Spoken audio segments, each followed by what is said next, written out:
We welcome you live to Atlanta Motor Speedway, where 42 NASCAR Busch Grand National Chauffeurs are set to do battle for 300 miles on the high banks here in Hampton. The Busch Grand National Series is considered arguably the most competitive of the 11 touring divisions of NASCAR. Last week's scramble at Richmond was a prime example. Jeff Burton snaked his way through heavy traffic to climb from 41st to 1st in 61 laps. Yeah, the fans were delighted, and so was Jeff's wife, Kim. But worn tires caused him to slip, coming for the white flag. Keller took the lead. One lap later, it would be Jason Keller who would slide up. Mark Martin takes the lead in the win, but the melee breaks out behind him. Yes, tempers were flaring both on the racetrack and off. That's indicative of the intensity in this series. March Madness motorsport style continues today at Atlanta Motor Speedway. Here at this track, and particularly in this series, the unexpected is almost commonplace. This is one of the toughest tracks the Busch Series races on all year long. Experience is critical to a good qualifying run. For example, Todd Bodine has 9 wins in this series. He used that experience to get him 9th on the starting grid. Dale Jarrett has 11 career wins in the Busch Series. He was also fastest in final practice, but he broke a motor in final practice. They changed motors. He starts 7th. Jeff Green has 95 starts in the Busch Series. He was 4th in points in 1996. He starts 5th. Eldon Sawyer has 248 starts in the Busch Series. He was 9th in points in 1995. He will start 3rd today. And as for experience, the guy on the pole has very little. Tim Bender has just 12 career starts. His best finish this season, 26th. His best career finish in the Busch Series is 18th. He does have 11 world snowmobiling titles. Normally, that's a benefit when you come to Atlanta in the spring. But he didn't need it here. He put his Crafts car on the pole. Little experience, but his first pole. Outside of him is Elliott Sadler, another guy making his first trip around this Atlanta track. This field today, it looks a lot like that Saturday morning aerobics class. Early on, a lot of fresh and excited faces and a lot of pretty colors. But as the day goes along, some get tired, some fall out.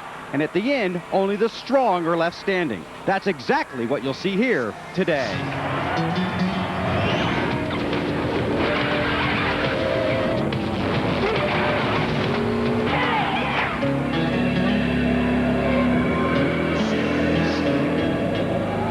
Under beautiful sunny skies, we welcome you to the high banks of Hampton. Yes, we're at Atlanta Motor Speedway, site of today's NASCAR Busch Grand National Series STIHL Outdoor Power Tools 300. After 3 stops on the 30-race $10 million tour, the points are thus. Todd Bodine just 25 behind Randy LaJoie. And for the first time in NASCAR history, after 3 races, only one Winston Cup regular, that Mark Martin in the top 10. Hello, everyone. I'm Jerry Punch, along with Ned Jarrett and Benny Parsons. You know, we talk about the fact that the ARCA Series you saw running here yesterday is a stepping stone into the Busch Grand National ranks. But what better place than here to Atlanta to show you how the Busch Series has become a stepping stone into Winston Cup. There have been 5 previous Busch races run here going back to 1992. Jeff Gordon, the first winner. Every one of those winners, Harry Gann, of course, is retired since then, but every one of those winners a current regular in Winston Cup racing. That's how important it is to win here.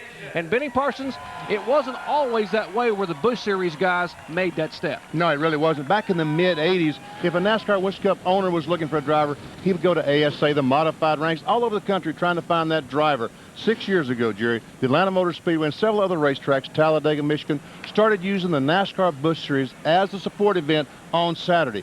Since then, since those drivers started getting that experience at these racetracks, the racetracks that the Winston Cup cars run on, since then, a NASCAR Winston Cup owner goes one place and one place only, looking for that new driver to the NASCAR Busch Series. Well, Ned, why is it that when a driver wins here at Atlanta, he automatically becomes a hot commodity for a Winston Cup owner? This is a tough racetrack, Jerry. It's a driver's racetrack. Each turn takes up a half a mile. These Busch cars actually run through the turns faster here than the Winston Cup cars do. And if you know how to get your car set up so that you can run through those turns fast and also drive it so that you don't abuse the tires and abuse the car, then you're going to excel here. And a driver that can do that gets the attention of the car owners. Well, we get a driver right now who's going to excel as a pit announcer. Kyle Petty standing by to talk about some of the experienced guys in the field. Well, 2 drivers with tons of experience here in Atlanta are Jeff Burton and Mark Martin. They start 12th and 13th respectively. They both drive Roush Racing Fords. They were both right dead in the middle of everything that happened at Richmond last week, with Mark coming out a winner. Now, they've got a lot of experience to draw back on here. Mark Martin has led every single Busch race that they've had here at Atlanta. Had a shot at winning the race last year. It came down to a fuel mileage thing where he pitted, the caution came out, he ends up a lap down, Terry Labonte goes on to win the race. These two guys have Roush Racing behind them. Look for these two Roush Racing Fords to be in contention at the end of the day when it comes down to the checkered flag. Now, Kyle, talking about Terry Labonte, here he is, the Winston Cup champ, the defending race champ, all the way back here in 36th, and I can tell you why. When he went to qualify, they had too much tape on the grill, so his car wouldn't handle. So they made that change, and now Terry has to make his way to the front of the field. How about some other guys back in the pack? Bill Parsons has 3 straight top 10 finishes and runs extremely well at this track, but he didn't have a great qualifying run either. Still, Bill will try and make his way forward from the 26th starting spot. He's 3rd in points. The man he's chasing in the points, Randy LaJoie. 1st, 3rd, and 8th this season, but 27th, 7th, and 28th here at Atlanta. All right, the field of 42 begins to roll as we get set for 300 miles, 197 laps of racing action. When we come back, we'll take a look at our Suzuki starting lineup. Stay with us.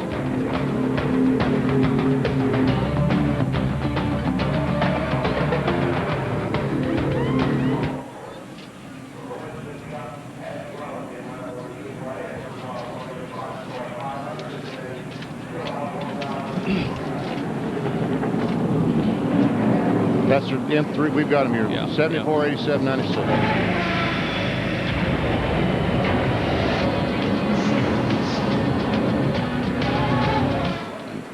Let's go racing.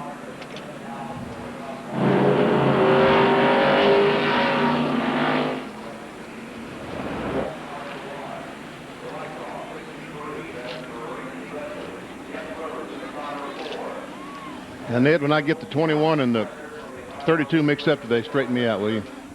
Okay. Okay. Good. Perfect.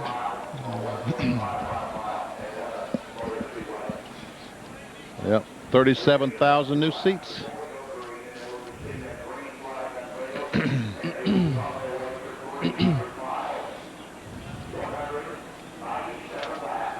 All right. Okay. All right.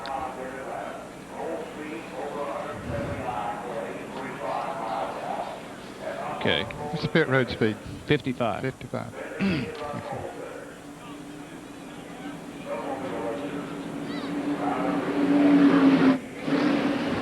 2 to go.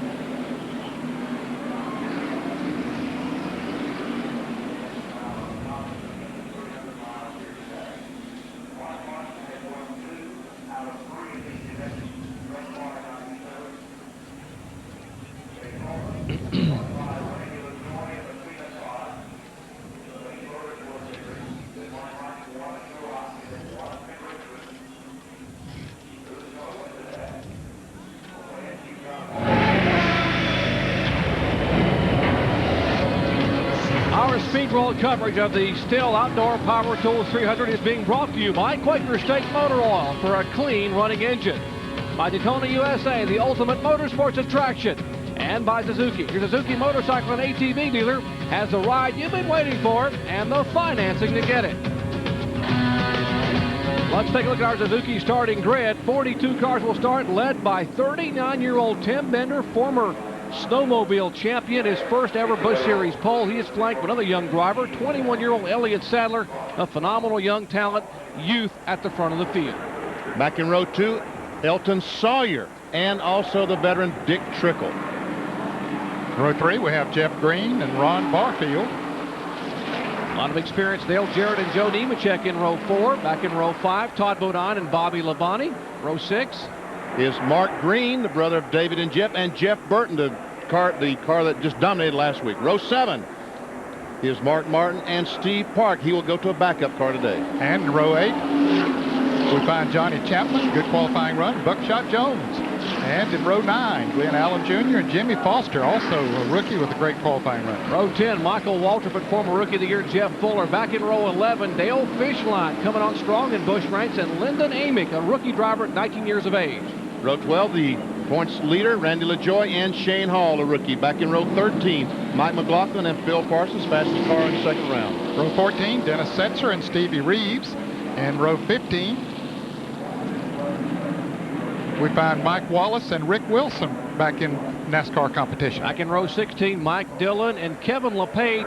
Watch for him to make a move in a hurry. Row 17 on the field showing Jason Keller, who came close last week, and Joe Bessie, who won the ARCA race here back in November. Row 18, Tim Fedewa and Terry Labonte. Row 19, Doug Reed III and Stanton Barrett. And in row 20 is Jeff Purvis, Tracy Leslie, couple of provisionals, and in the 21st row, the other two is Hermie Sadler and Rodney Combs.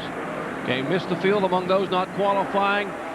Doug Hebron, Kyle Petty, Loy Allen Jr., Jeff McClure, and Greg Sachs. Those are the cars that did not qualify. And set for green flags. The cars get ready. On-board cameras today. We've got 3 of them. Randy LaJoie starting back in 23rd spot, the defending series champion. Joe Nemechek starts 8th in his Chevrolet.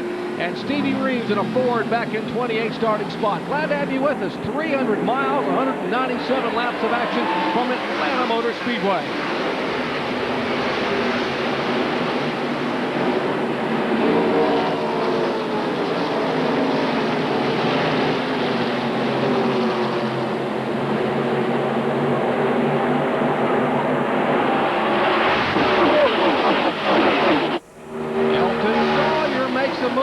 Tim Bender, and he will have the lead in turn 3. Well, that experience went out for Elton Sawyer. You got a good run. Off turn 2.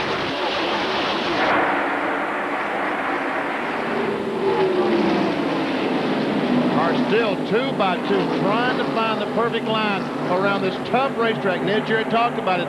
These turns are 1/2 mile long, but straightaways only 1/4 mile long. There's our pole sitter, the 17 car, Tim Bender, the outside pole sitter, the 29 car. But unfortunately, now they're second and third. Yeah, Jeff Green now trying to find a place to run down on the inside in the car number 8.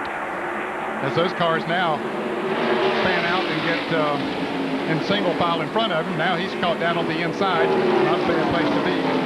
And Dale Jarrett will try to make the move on the outside of Jeff Green. That is Jarrett in the 32 car, the white rain, as they come at you at almost 190 miles an hour. They're awfully fast on this racetrack.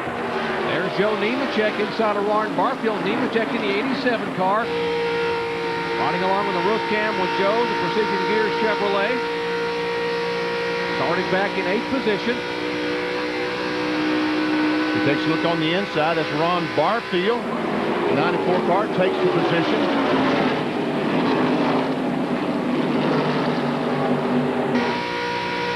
And look how fast he pulls away. That's Ron Barfield, Bill Elliott on Ford behind, and he's pulled already by about 4 or 5 car lengths. There's the 37 car, Mark Green, 00, Buckshot Jones.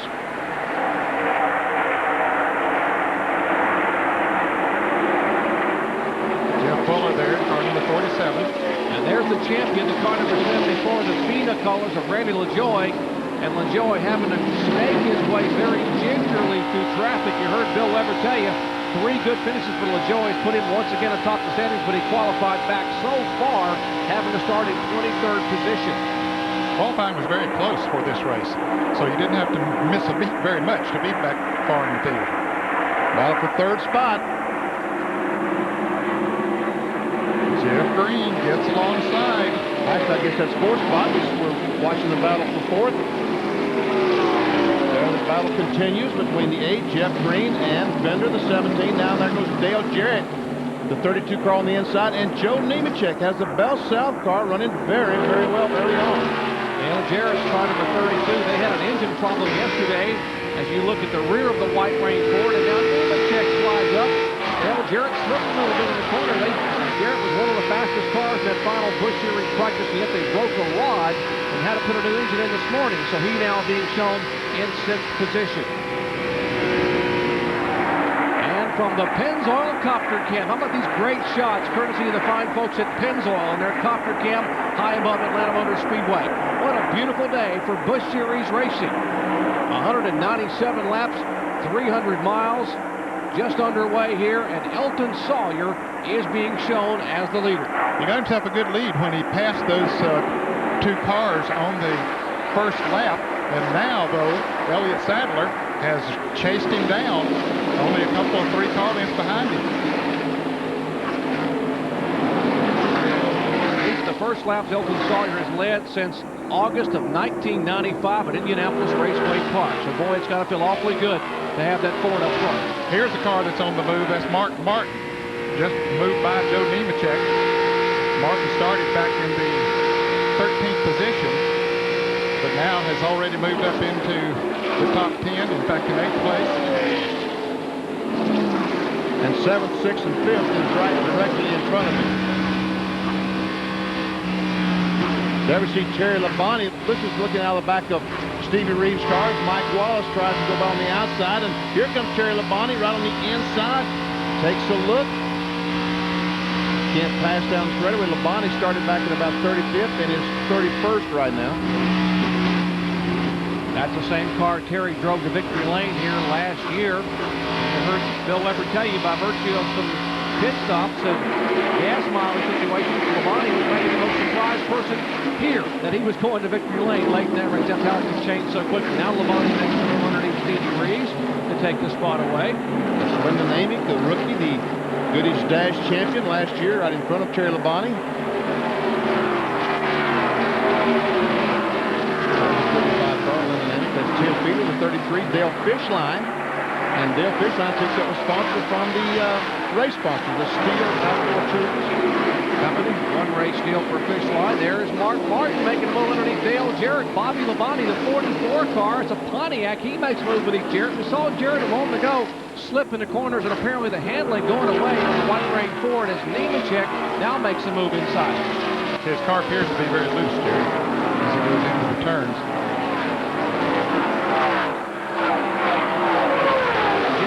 Back there in the yellow car, the track gear car owned by Jack Roush that was so much a factor last week at Richmond. Jarrett has the horsepower of Robert Yates' engine, but in the corner he has to back off as the car is slipping and sliding. He will lose the spot to Jeff Burton and lose another spot to Todd Bodine, and there comes Jeff Fuller in the 47 car. Also, Michael Waltrip, the Band-Aid car, falls in behind Jarrett. I think he's just looking for him a good place to run out there. If he could just get a spot where cars were not around him. There's a lot of cars out there, and all of them racing for position, so it'd be hard to find a quiet spot. We are in the early laps here at Atlanta Motor Speedway in the NASCAR Busch Series STIHL Outdoor Power Tools 300. Elton Sawyer, 37 years of age, has the Barbasol Ford up front. 185 laps remain. Exciting Busch action continues on the high banks here in Hampton. Back in a moment.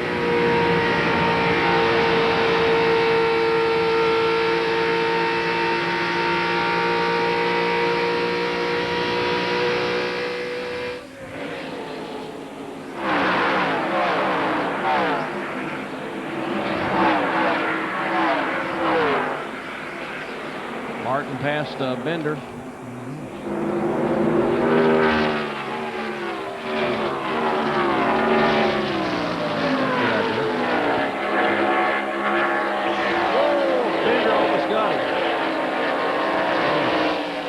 Bobby Labonte by.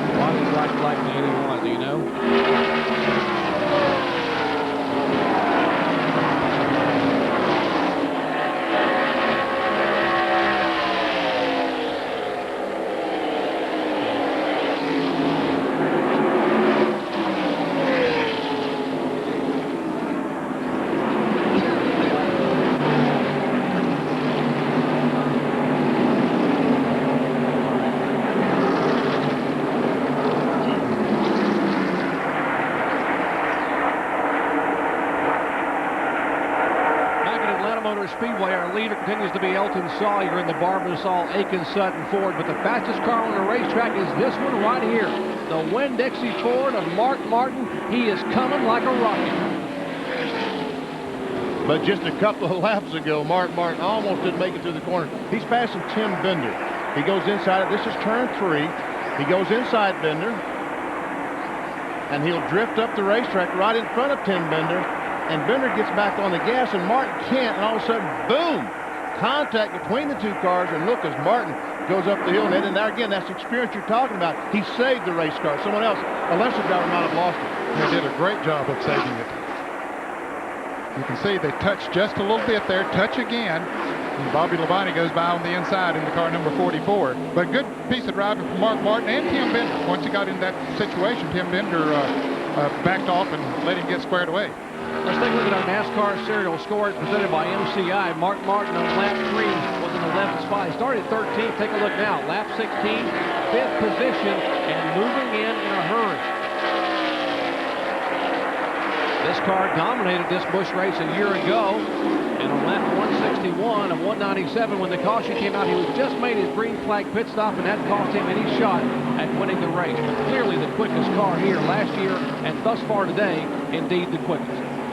And that's not unusual. Mark Martin, that Winn-Dixie Ford is strong in every one of these Busch races. Joe Nemechek, 87 car, falls out of mobility on the inside of the pole sitter. Timmy Bender.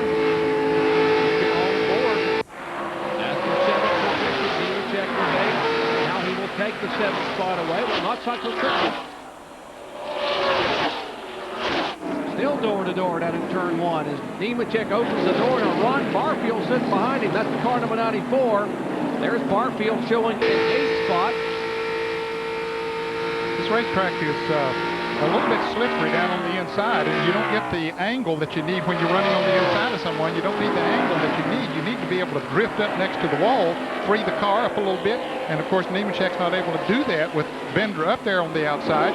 It's pretty warm here today, and that helps to make the racetrack a little bit slicker. All right, here's a battle for 3rd position as Jeff Green in the car number 8, driving for Gary Bechtel.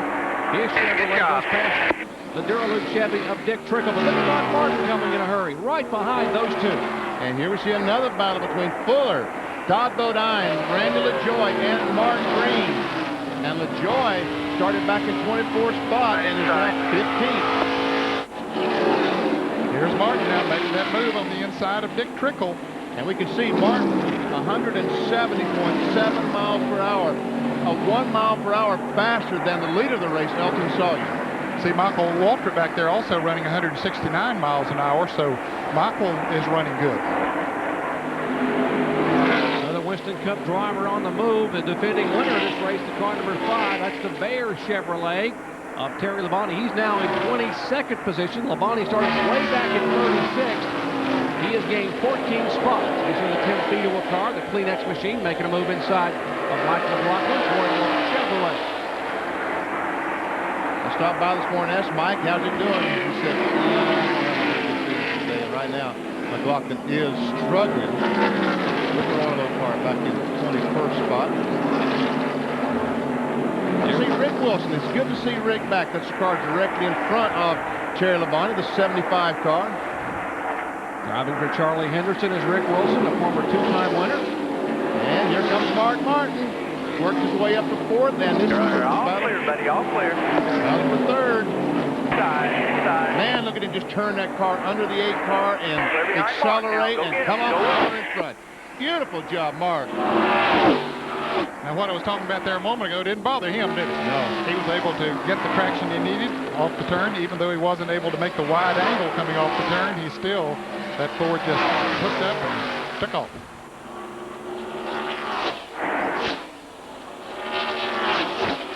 It's amazing how the spotter says go with him. I'm sure Jeff would love to go with him. Yeah. But I'm not going quite as quick as he is. Bobby Labonte there in the car number 44, the Shell Pontiac, trying to make a move inside of Dick Trickle's Duraloop Chevy for 5th. And Labonte will take it away.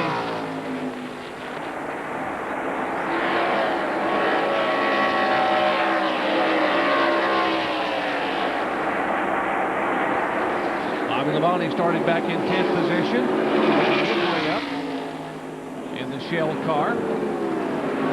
Will qualified 4th for this race and also 4th for tomorrow's Prime Star 500 NASCAR Winston Cup race. Boy, he runs this racetrack so well. And I tell you what, folks, if you don't have anything to do tomorrow, you ought to jump. If you're in driving distance at Atlanta Motor Speedway, you ought to jump in your car and drive down there. Tickets available here. A lot of seats around this racetrack, and tomorrow shapes up to be a fantastic stock car race. And it's supposed to be a beautiful day. We're told it's gorgeous here. Has been yesterday, today. The sun is out. I mean, it's just an absolutely perfect afternoon. Shirt sleeve weather. Sit here under the sunny skies and watch NASCAR action. Busch today and Winston Cup tomorrow. There's the 8 cars. Kevin LePage, sponsored by Hype. There's Jason Kelly, the car that was on the last lap, coming off turn 4 with the lead and spun last week. But this week, he is running where, Ned? 24th. That's a Slim Jim color of Keller, who came just so close, maybe about 30 yards away from a win. Elton Sawyer enjoying the lead right now, and somewhat of a comfortable lead, but he's got to know by virtue of his radio that Mark Martin is on a tear. Martin in 3rd spot. When we come back, we'll see if Martin can close the gap as our live coverage continues from Atlanta.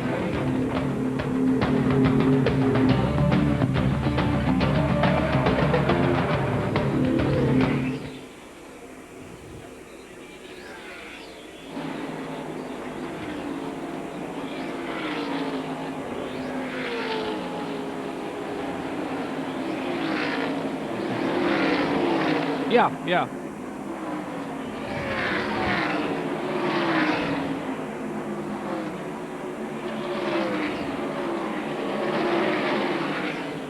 Okay. That's for 15th there. Glenn Allen going by Todd. Yep. Is that damage to the left front, to the left door? No, I guess not. All right.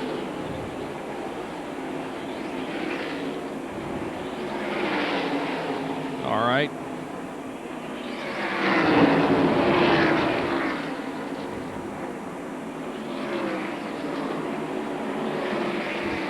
Battle for 2nd place, turn 4. Okay. Just checking in.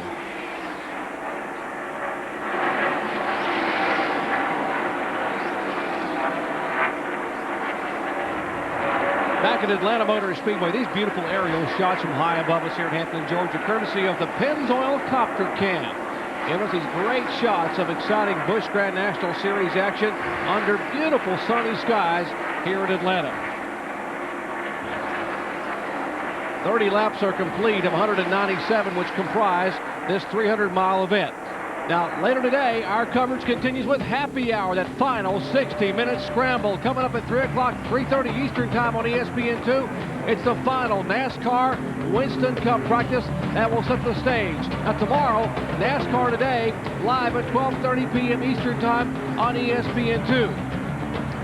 And then Bob Jenkins will join us along with Jack Root and our entire crew as we will have live flag-to-flag coverage of the Prime Star 500. That's 1 o'clock Eastern Time, 12 Central and Pacific. That's the Prime Star 500 coming your way tomorrow on ABC Sports.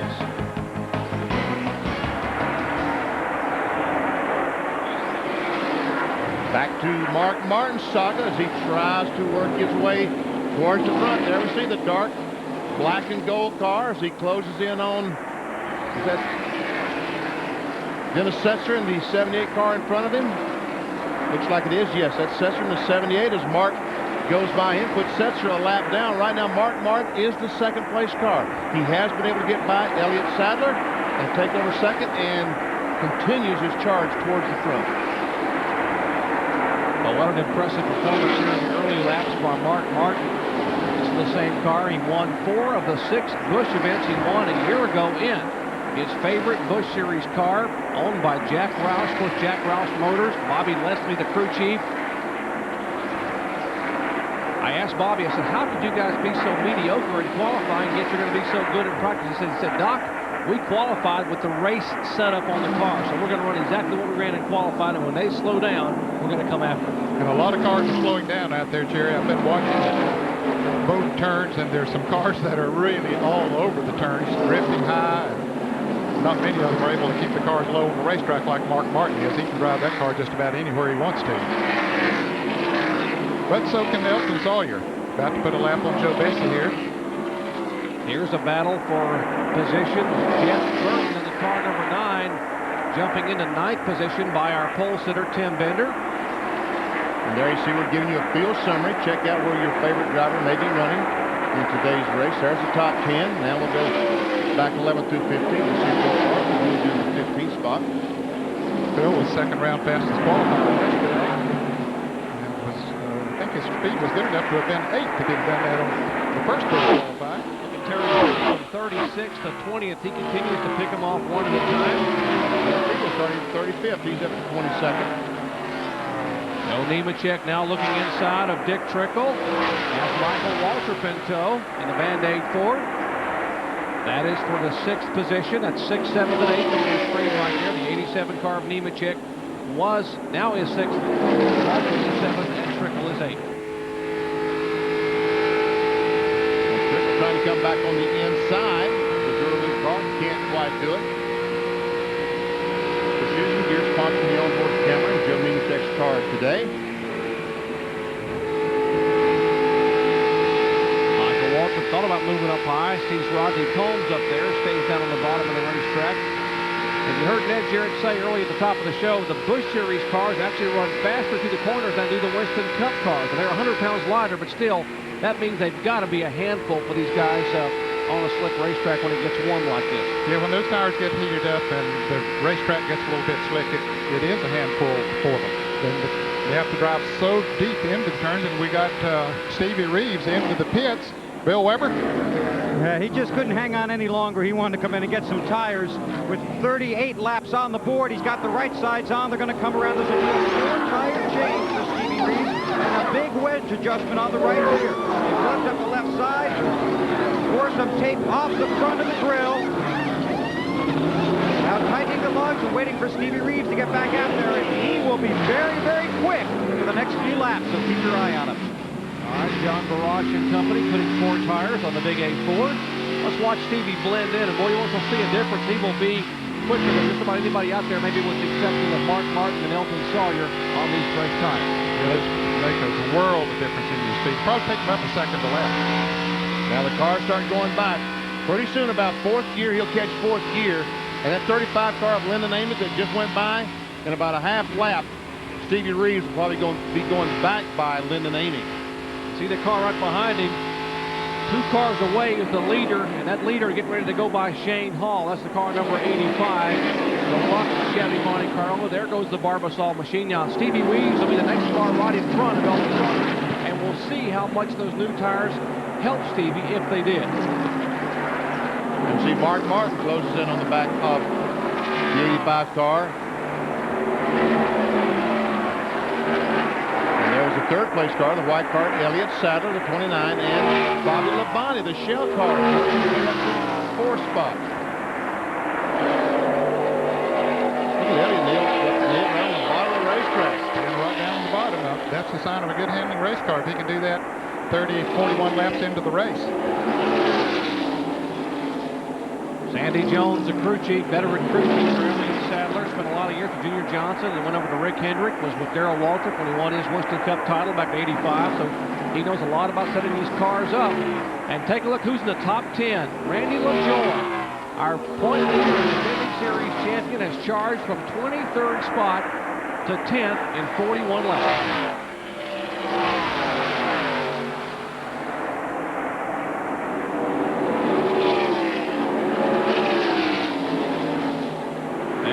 LaJoie and the Fina Chevrolet Monte Carlo. Talk about Fina and Carter. They have 2,700 service stations, but what I didn't know is they have the 2 largest chemical plants in the world and the 2nd largest producer of plastics in the world. I didn't know that. Randy told me in the garage a little bit ago, but so a huge move by LaJoie from 23rd to 10th. Make that 9th now as he goes by Trickle.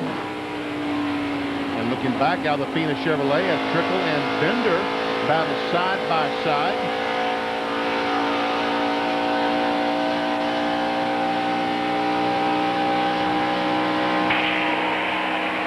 Clear. Move by Dennis Setzer car, Mark III Financial Chevrolet. Meanwhile, in front, our leaders are in traffic. The 38 is the leader. That is Sawyer, but Martin is right behind him in heavy traffic in front. Still Fishline and the 96 car, Stevie Reeves, we saw just a moment ago. And there goes Sawyer. That's a little surprising, Benny, with Stevie with those new tires on his car that he wouldn't even be able to pull away even from the leader. Elton Sawyer is very careful, but he can't be too careful because Mark Martin is up to the high side there and will pull even with him. Here comes Martin. They are side by side, but Sawyer gets around the inside. Dale Fishline is the car number 70 right in front of Stevie Reeves. That's Johnny Chapman, the white car, direct in front of them is Sherwin Williams' car. That's all these cars battling hard, trying to stay in the lead lap. Mark, who will go with? He's trying to figure out.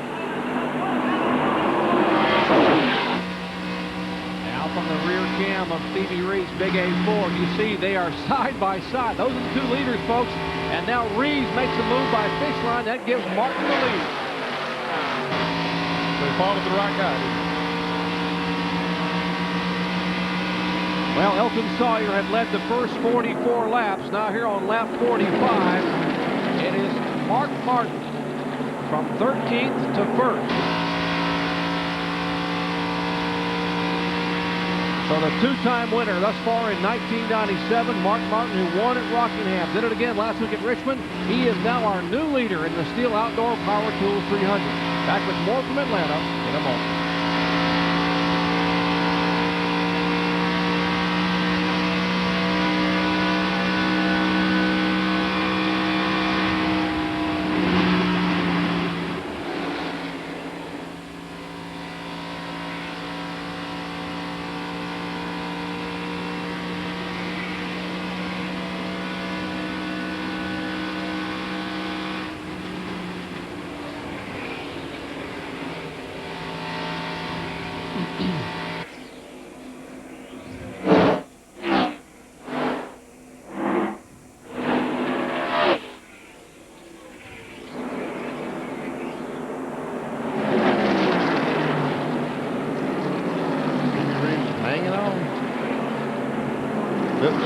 There you go.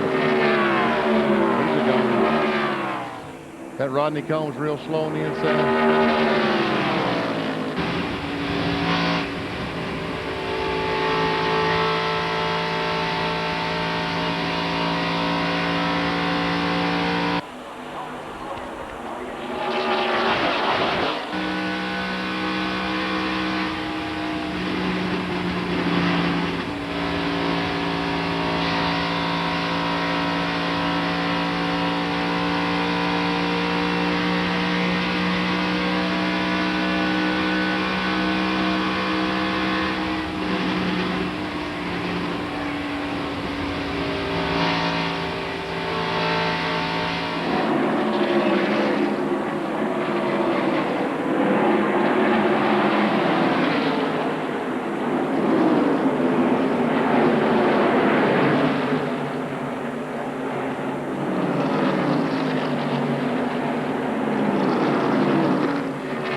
Speedway here in Hampton, Georgia. Bill Weber, Kyle Petty, Ned Jarrett, Benny Parsons, Jerry Punch, bringing you live Busch Series action on the NASCAR Busch Series Tour. Mark Martin just joined us, qualified 13th, and he ran Elton Sawyer down and led the first 43 laps. Martin now being shown as our leader. There you see he's led at least one lap in each of these races, Busch races here in the Atlanta Motor Speedway.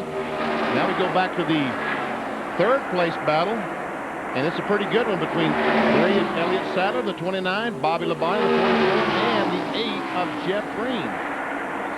The 29 and 8 are team cars, both owned by Gary Bechtel. Identical race cars. The 8 car actually is a brand new race car, making its debut here in Busch Series competition. The 29 car is one of the Bechtel regulars. Elliott Sadler driving the 29 at 21 years of age. Here's first trip ever to Atlanta Motor Speedway. Okay, bud, got a lot of lap traffic. Be on your toes.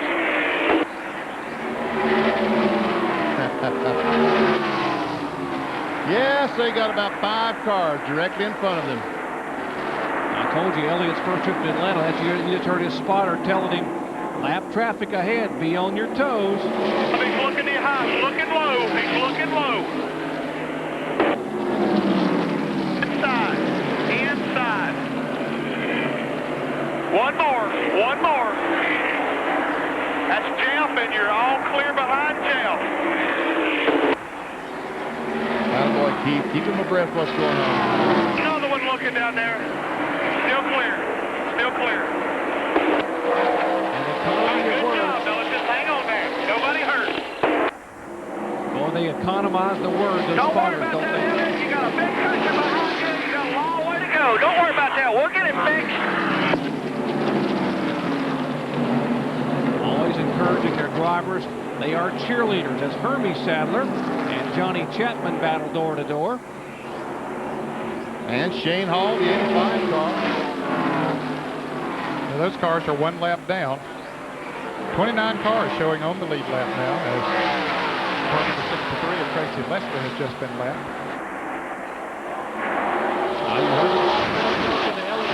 You saw Hermie a moment ago. Let's check in with Bill Weber. Well, both those cars from Diamond Ridge, the 8 and the 29, are new cars, but Elliott Sadler's goal today is to finish this race with that car still in one piece. He said this morning we tore one up bad last week in Richmond, and he was right.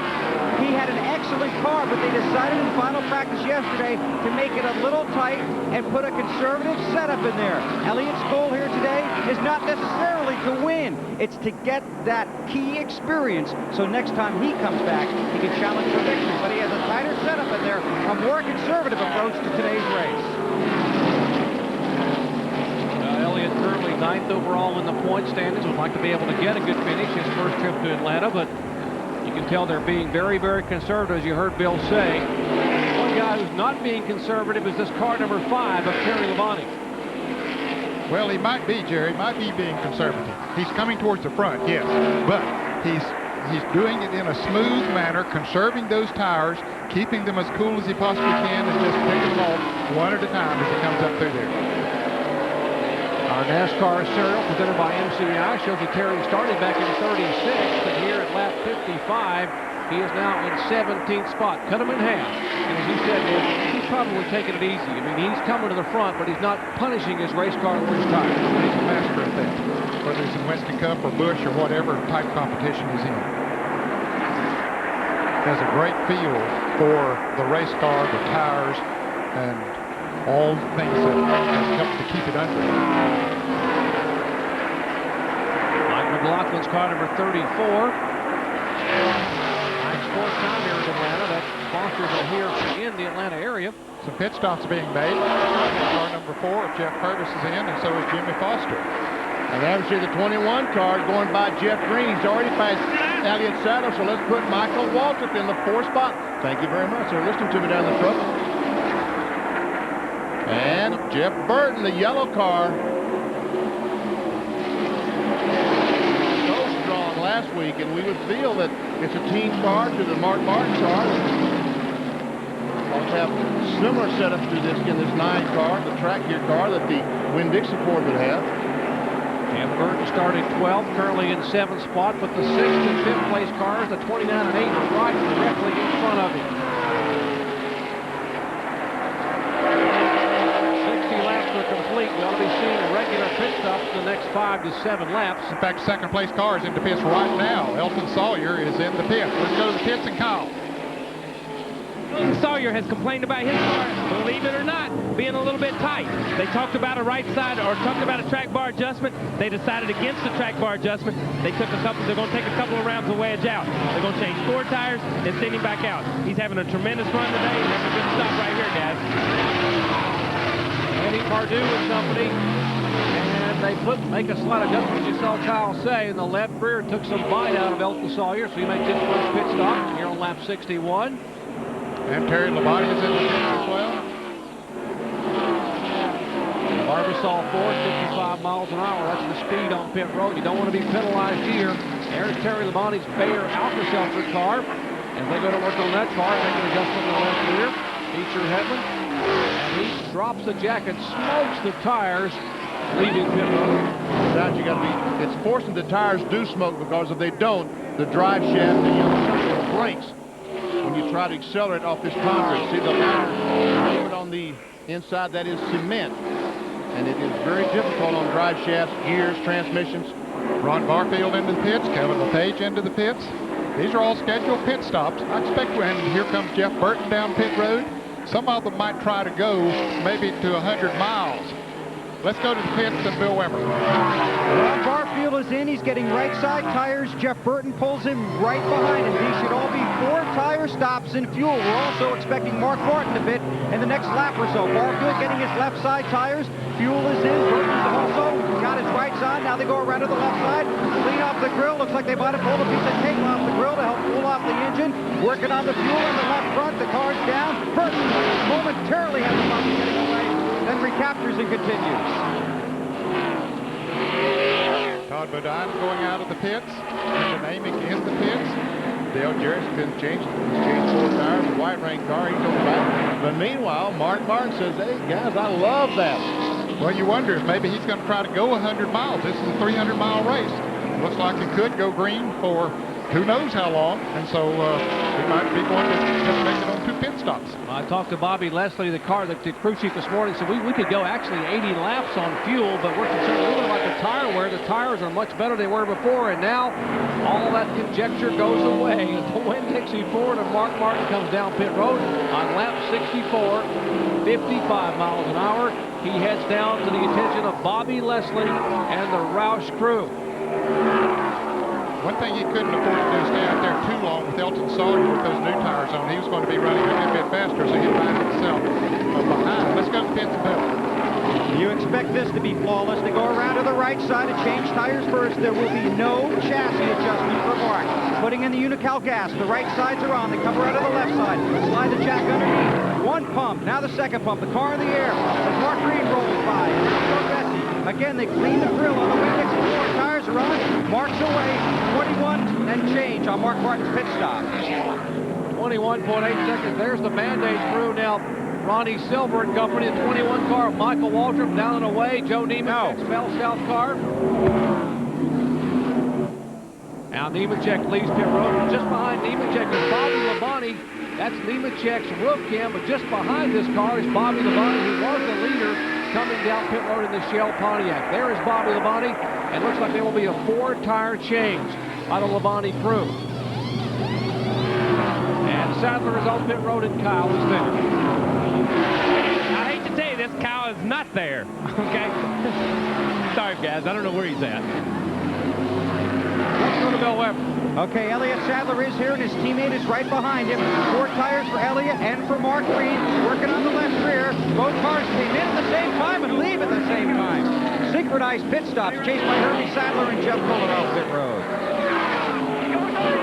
And Jeff Green will win that battle off pit road, and these cars got to stay underneath that yellow line, that white line, until they get to the backstretch, and then they can start blending into traffic. There they can move up. All right, green flag pit stops have taken place. We'll sort out the field as they get back up to speed here. 67 laps complete. Our live coverage from Atlanta Motor Speedway in Hampton, Georgia continues after this.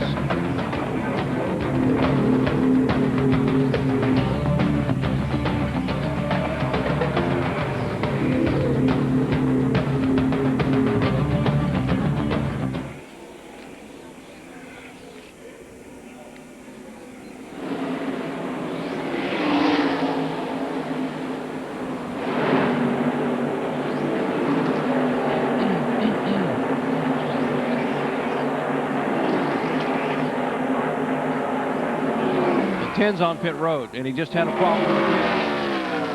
Bill Parsons is backing up. He had a problem. Probably didn't get the lug nuts on the left rear. They didn't. Now get the jack in it now. Oh, man.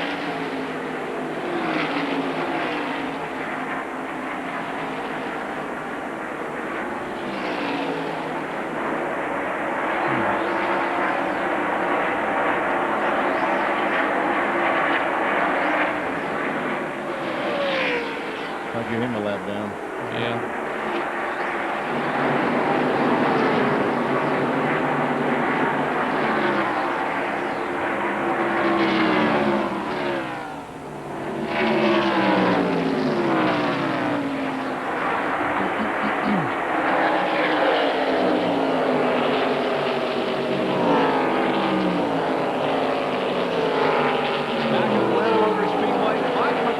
Was the leader. He now slows ahead on the pit road. He had not made his first pit stop under the green yet. The Royal Oak Charcoal Chevy Monte Carlo comes down, expecting him to get 4 tires and fuel. And a moment ago, Phil Parsons was our leader. He had a problem in the pit, started to leave after a routine pit stop. They apparently did not hit the left rear lug nuts tight as McLaughlin jams the brakes on and skitters to a halt in his pits. Let's go down to Bill Weber. Well, Mike really came in here swift, put on the brakes, and as you mentioned, into a stop. Right side tires are on. Big guy brings the jack around. Now they're running a traffic, trying to get by because Mike's at the front left side of that car, almost close to the wall. He almost can't even get the jack handle between the car and the wall. Working on the left side tires. The lug nut still getting in the fuel. Lights down, cranks the wheel, steps in the gas, goes back in the race. Mike McLaughlin, his fourth trip to Atlanta, improving every year, 42nd, 31st, 11th a year ago, hoping to improve, maybe get a top 10 this year. But he's going from being the leader of the race to being a lap down. And here it looks like Parks has a problem. The car, a little bit of smoke coming from his AC Delco Chevrolet. And this is unscheduled stop because he just stopped a couple of laps ago for his routine stop, and now he's back on pit road. This is a backup car, a brand new car. They actually built this car to take to Las Vegas, Bill, but he rolls the stop in front of you. Well, they think he has a flat tire. They've come around to the left side, and they're trying to get the jack underneath. He obviously does. They're trying to reach, lift the car up, get the jack underneath. Looks like they're having trouble with the left front. And the fender is pinched down on the tire. They use a drill to wedge it away. Now they're looking underneath. I would imagine they're looking at a shock mount or perhaps a spring, but I can't see from this point of view. Now they lower the hood, pull the fender away from the left front tire. They're going to fasten the hood pins. The car's still up on the jack. Now they set it down. And Steve's going to return to the race. We'll check with Tony Uri and find out what the problem is. Those kind of things can happen with a brand new race car. He only got a few laps of practice yesterday. Following another car in practice, the car overheated and squirted water out in front of him. His car spun around and tagged the wall in turn 2. They had to roll this brand new backup car out, and only a few laps of practice, maybe something wrong in the left front. Meanwhile, the guy they're chasing is Mark Martin, Winn-Dixie Ford Thunderbird. There you see the top 10, all these cars on the lead lap. Martin Sawyer, Walter, 3 Fords, and a Chevrolet and a Pontiac. Nemechek and Bobby Labonte, Jeff Green. There's the 9 car, Jeff Burton, Elliott Sadler, Jeff Fuller, and Randall LaJoy is in 10. And the 3 car never got up to speed. He's actually so slow coming through turns 3 and 4 on the apron there with Steve Park in the AC Delco. And now we are being told they may have some motor problems. Boy, when it rains and pours, the young man had a great run at Richmond, finishing 3rd last week up there. Just one of those drivers that would hope to be in contention for the championship. Right now, he's being shown 39th position, 3 laps down, just went another lap down, so not a good day for Steve Parks. The car owned by Teresa Earnhardt, and Teresa Earnhardt's Chevy goes behind the wall. We'll get an update from Bill Weber when we come back. Our live coverage from Atlanta Motor Speedway continues after this. Stay with us.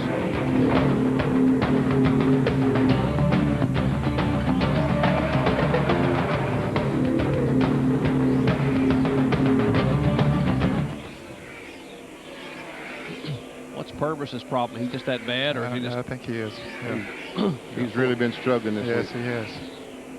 Thank you, sir. Now you're going to jinx us, Slob. You're going to jinx us on that. You're going to jinx us on that, big guy. Did we ever update what happened to Phil? They just didn't get the lug nuts tight. He didn't lose a lap, did he? Yeah. Oh, did he? Yeah, he did. Okay. 26th place. He's not. Yeah. Yeah. It's okay, Mo.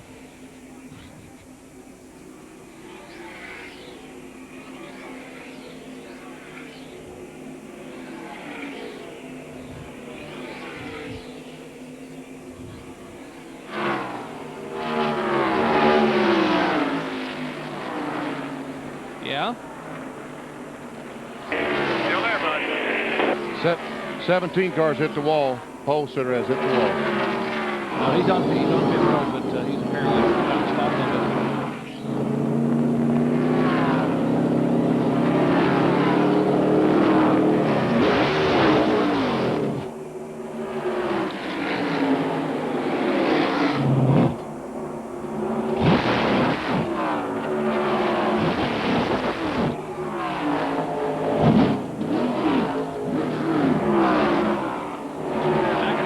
Speedway, our pole sitter Tim Bender apparently had some contact with the concrete, made an unscheduled pit stop. They changed the right side tires. The car stalled momentarily, has it now refired and headed back down pit road. He was running in 16th position, 1 lap down, just behind the leader, Mark Martin. And there we see where he's made contact with the front stretch retaining wall. These cars come off turns 2 and turns 4. They want to go up the racetrack, and there we see Todd Bodine, the 36, wanting to stay in the lead lap. Terry Labonte already a lap down, and Todd trying to stay in there. Please let me stay in front of that leader. Jason Keller also wanted to stay in front of Mark Martin. Under NASCAR rules, the caution flag comes out. The pace car picks up the leader, and all the cars in front of them, he can make up that 1.5 miles they're behind. And in the 12th position that Mark is just moving in on right now, Todd Bodine's car number 36 in 12th spot. Only 12 cars on the lead lap. As you said, Vinny, just now putting the Jason Keller and Terry Labonte cars a lap down. And Mark Martin has a 6 and 4/10 second lead on the second place car.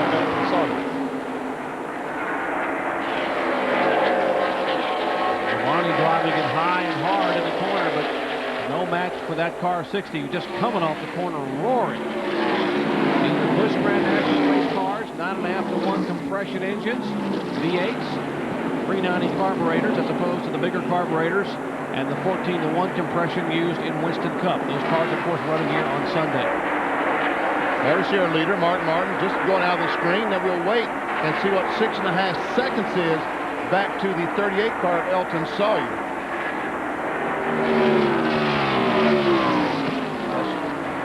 There he is. He went by our screen. Tim Bender, the pole sitter, is back in the pits once again.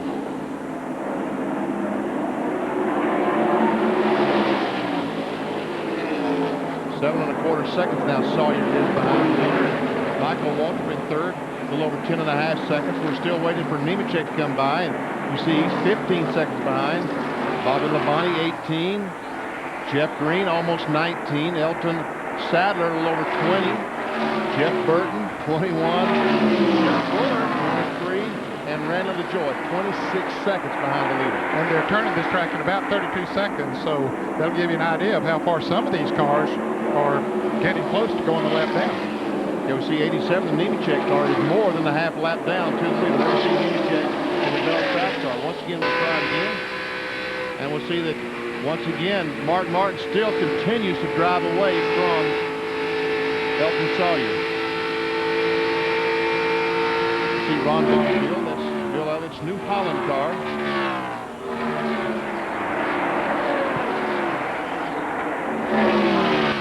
There's Bobby Labonte and Shell Pontiac in the car number 44, showing in 5th position.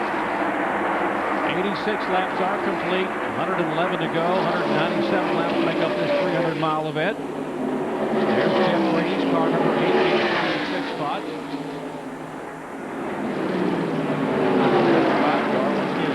Wilson. And the white number 29, Elliott Sadler, 21 years of age. Got a slow car on the bottom. You're looking good, bud. That's Sadler's spotter. Talked to him. Tough week for Elliott Sadler and Hermie, their grandmother. In fact, the lady that Elliott was named after, Miss Annie Elliott, passed away. All clear. There's the 8th place car. Jeff Burton started back in 12th position.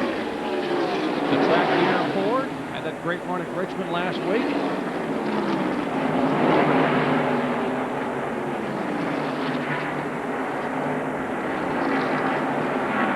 Next car in the running order is Jeff Fuller, the Sunoco Chevrolet, and there comes Jeff right alongside the 63 car, Tracy Leslie. And Tracy in the Lysol Pontiac is nursing some rib damage, Jerry, this week? Yeah, he hit the wall awfully hard. He didn't get him x-rayed, but he firmly believes that he has at least a couple of broken ribs. He's having a hard time breathing. He's actually wearing a special device and borrowed a flak jacket from Todd Bodine to try to sustain the day. They have Larry Pearson standing by in his pit if they need a relief driver, but thus far, I guess Tracy is trying to get it out. A tough racetrack, but this track is mostly turned. Yes, it is. Never seen Randy LaJoy, the defending NASCAR Busch Series champion, also the leader in 1997 of the NASCAR Busch Series points. Guys, our pole setter, Tim Bender, has gone behind the wall. Look at the race record here. That was set back in 1995. And here is Mike McLaughlin sliding just taps the concrete wall. And that will bring out the caution flag for the first time today. We're just about ready to tell you there had not been a caution flag. And we had a race record going. A break for Todd Bodine, who has been able to hang on right in front of the leader, Mark Martin, and not go a lap down. So now Mike McLaughlin gets the Royal Oak car righted, headed back to pit road. Carl Simmons waves the caution flag. And now, 12 cars in the lead lap.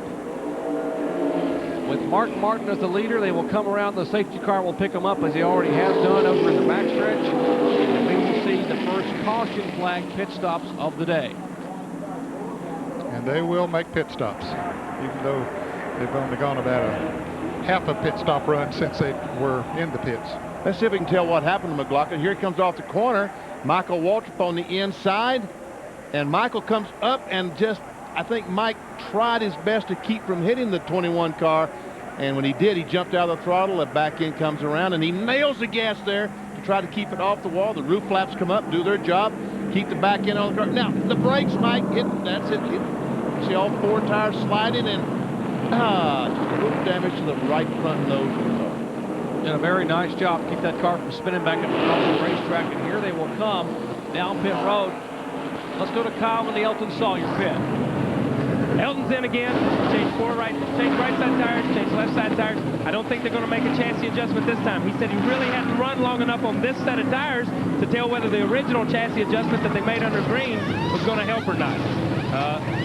Let's go to Bill and Mark Martin's pit. Mark Martin is just a tad loose going in and a tad tight coming off. So they're just going to put 4 tires on it. He says it's like driving a sprint car in there. Just kind of feather it in and then bring it out. The 38 is down and away, and the 60 is down and away with 4 tires and fuel.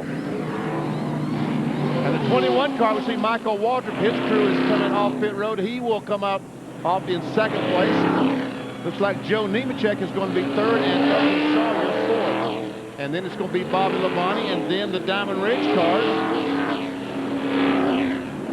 Jeff Burke, Joy comes off pit road.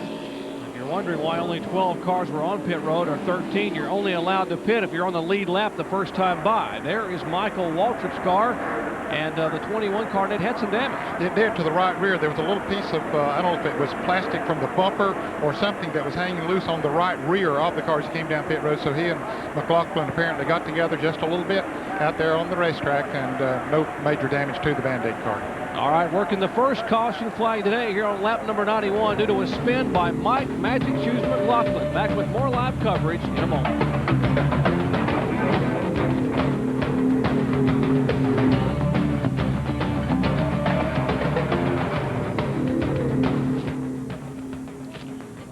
Michael had that slide for life going, and the 34 car just got in the way. Well, let me find it here.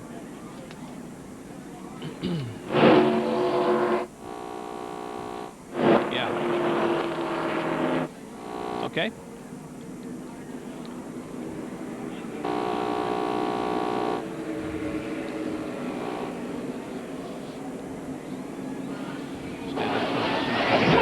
Trackbacks are brought to you by Quaker State.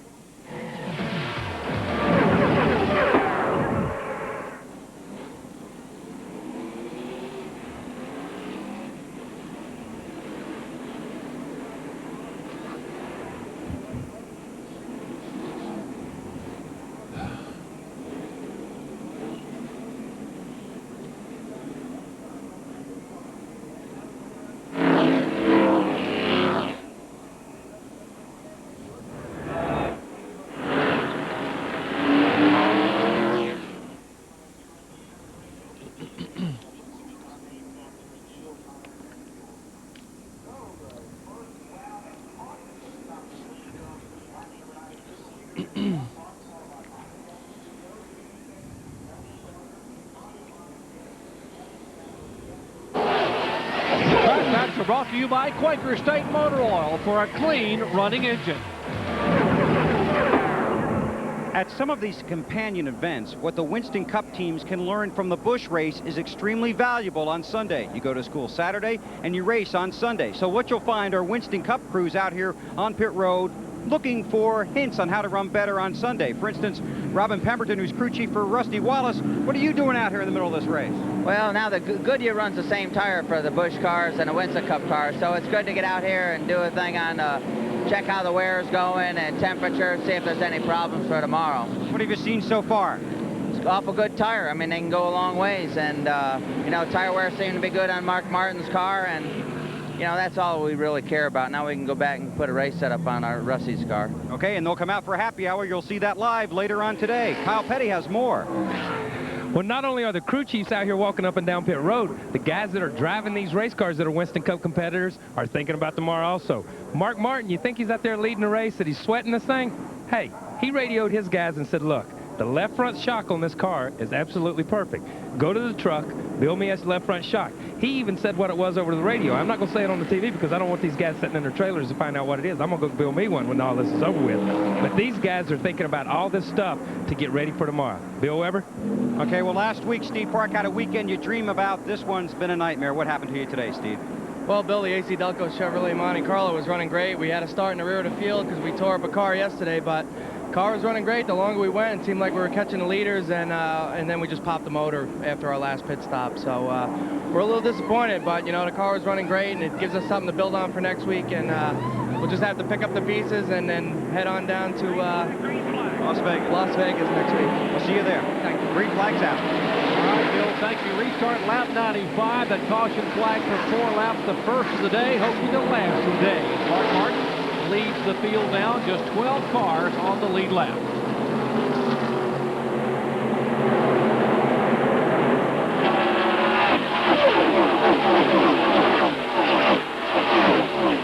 The field passes by will tell you that the 17 car, Tim Bender, our pole center, is back on the racetrack after having gone behind the wall to repair some damage when he tapped the concrete earlier.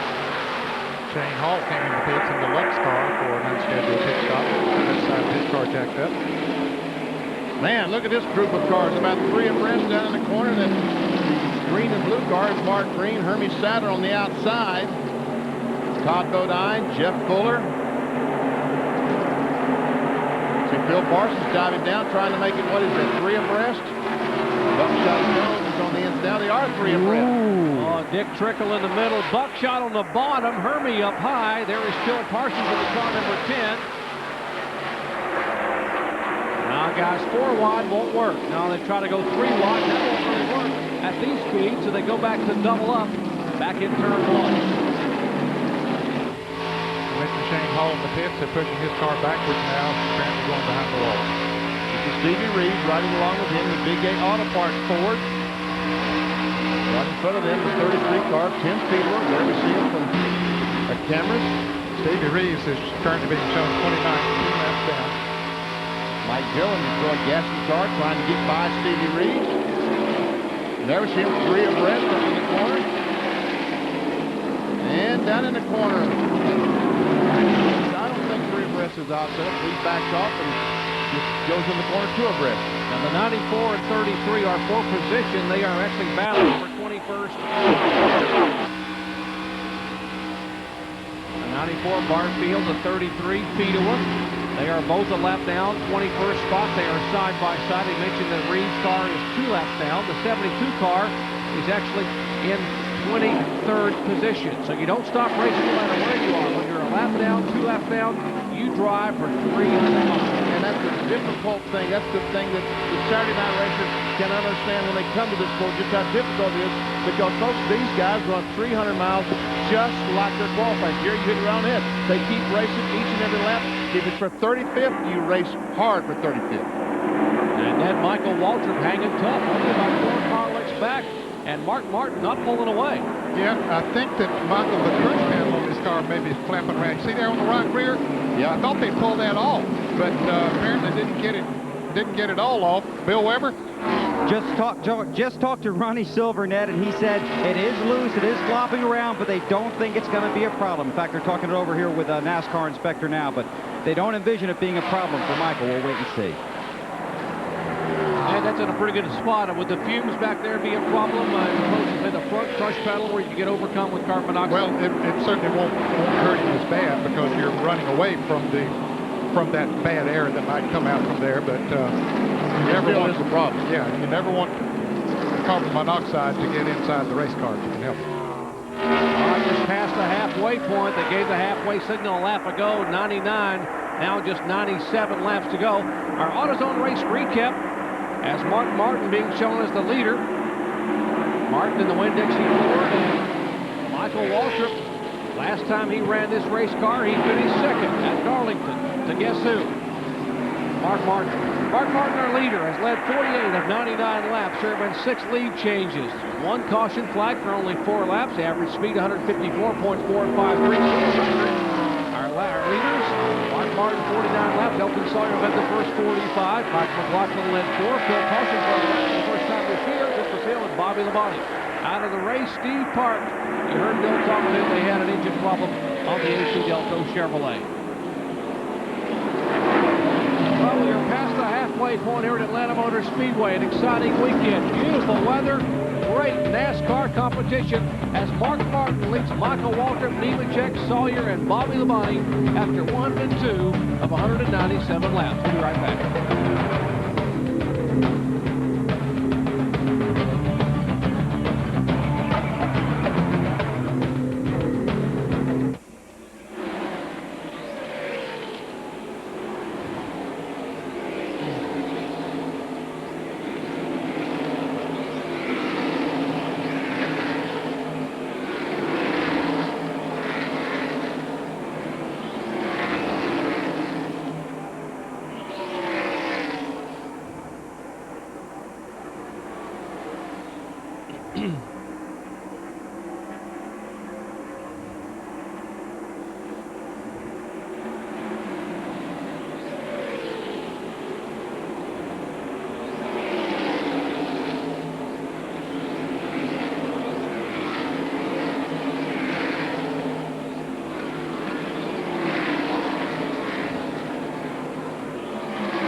Hey, look, that Glenn Allen's doing a pretty good job. Yes, he is. Yeah.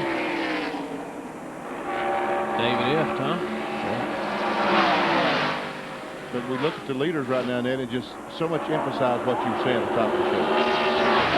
Experience and difficulty. Mark Martin, Michael Walker, Joe Nemechek, Elton Sawyer, Bobby Labonte.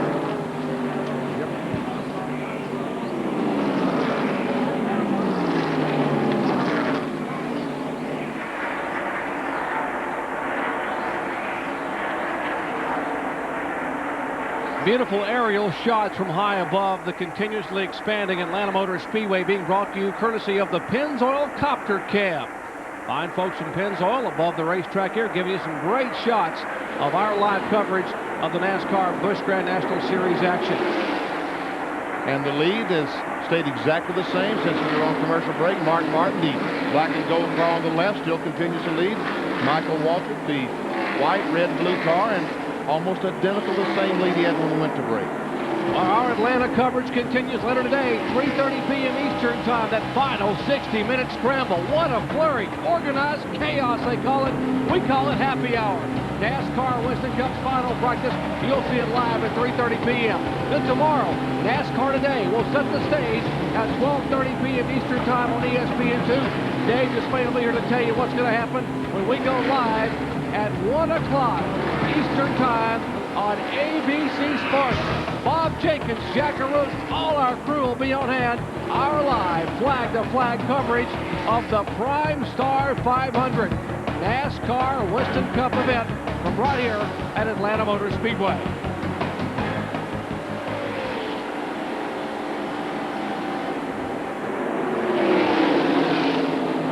Separation pretty stable between Mark Martin and Michael Waltrip. Michael is hanging right in there. In fact, he gains a little bit as they come off of turn 2 over there. His car seems to be working a little bit better off there than Martin's car.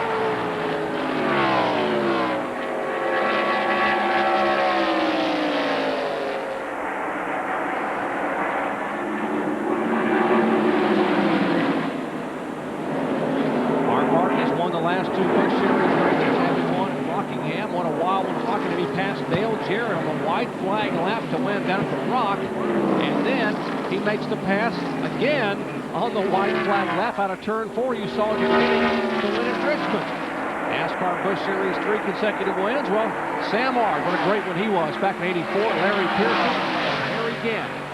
And if Martin can hang on, he will join that list and make it the 4th Busch Series driver to win in a row. I wonder if he's going to Las Vegas next week for the Busch race. He could win out there if he's going out there competing next week. Got to believe as much as he loves to race, he's going to be there. These are the front two. Now the guy that's chasing them down is 87.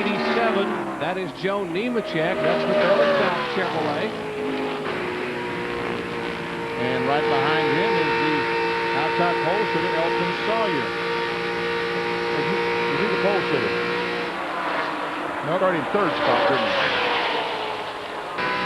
Elton Sawyer in 4th position. You see him out the precision gear Mumford cam outside of the back of the Nemechek Chevy.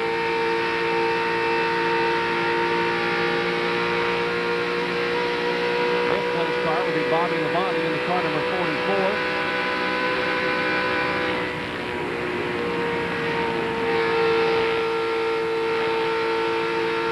Watch as Joe Nemechek goes by the start-finish line, and he'll go down in 1, back off the gas just a little bit, back on the gas, and there's the new condominiums. We see the new construction that's going on here at the Atlanta Motor Speedway, and that's a lap along with the 87 car of Joe Nemechek. Seeing some drops of water on that roof cam on Joe Nemechek's Chevrolet. Well, it's not coming out of the sky. It might be coming out of that car in front of him.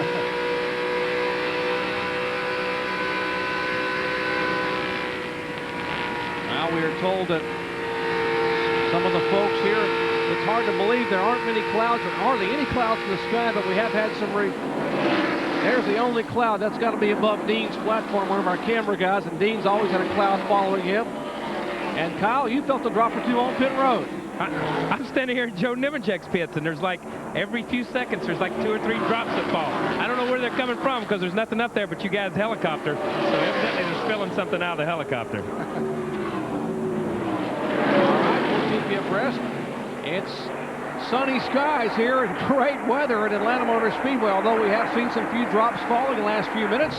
But nothing, absolutely nothing is slowing Mark Martin down as the crews prepare for their next pit stop in a moment.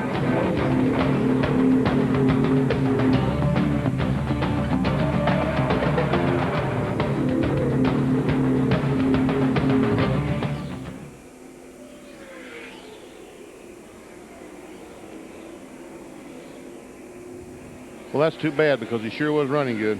Yeah, he was. Yep.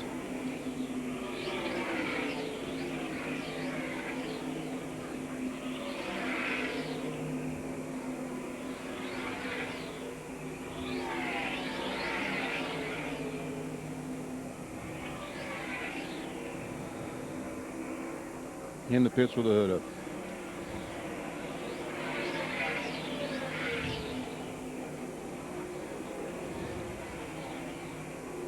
David F. checking both sides with exhaust. Okay.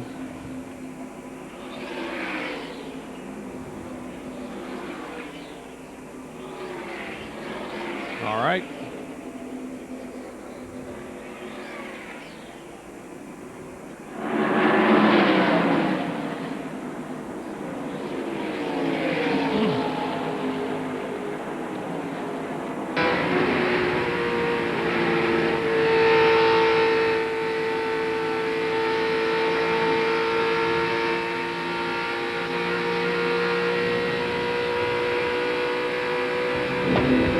Welcome you back to Atlanta Motor Speedway. Mark Martin continuing to be our leader here, starting from 13th position. He has led the last portion, good portion of this race.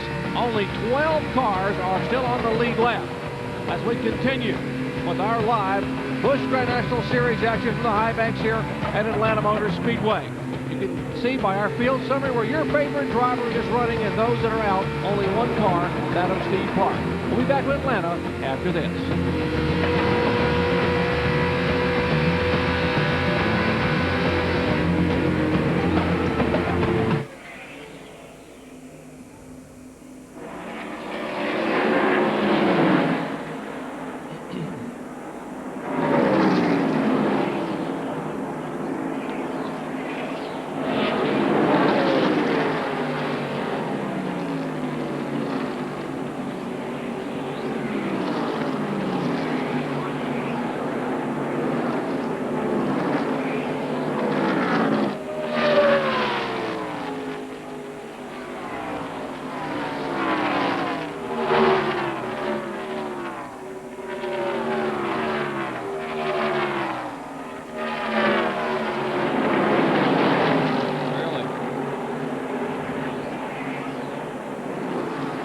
What Mark do? Get tired of leading? I reckon.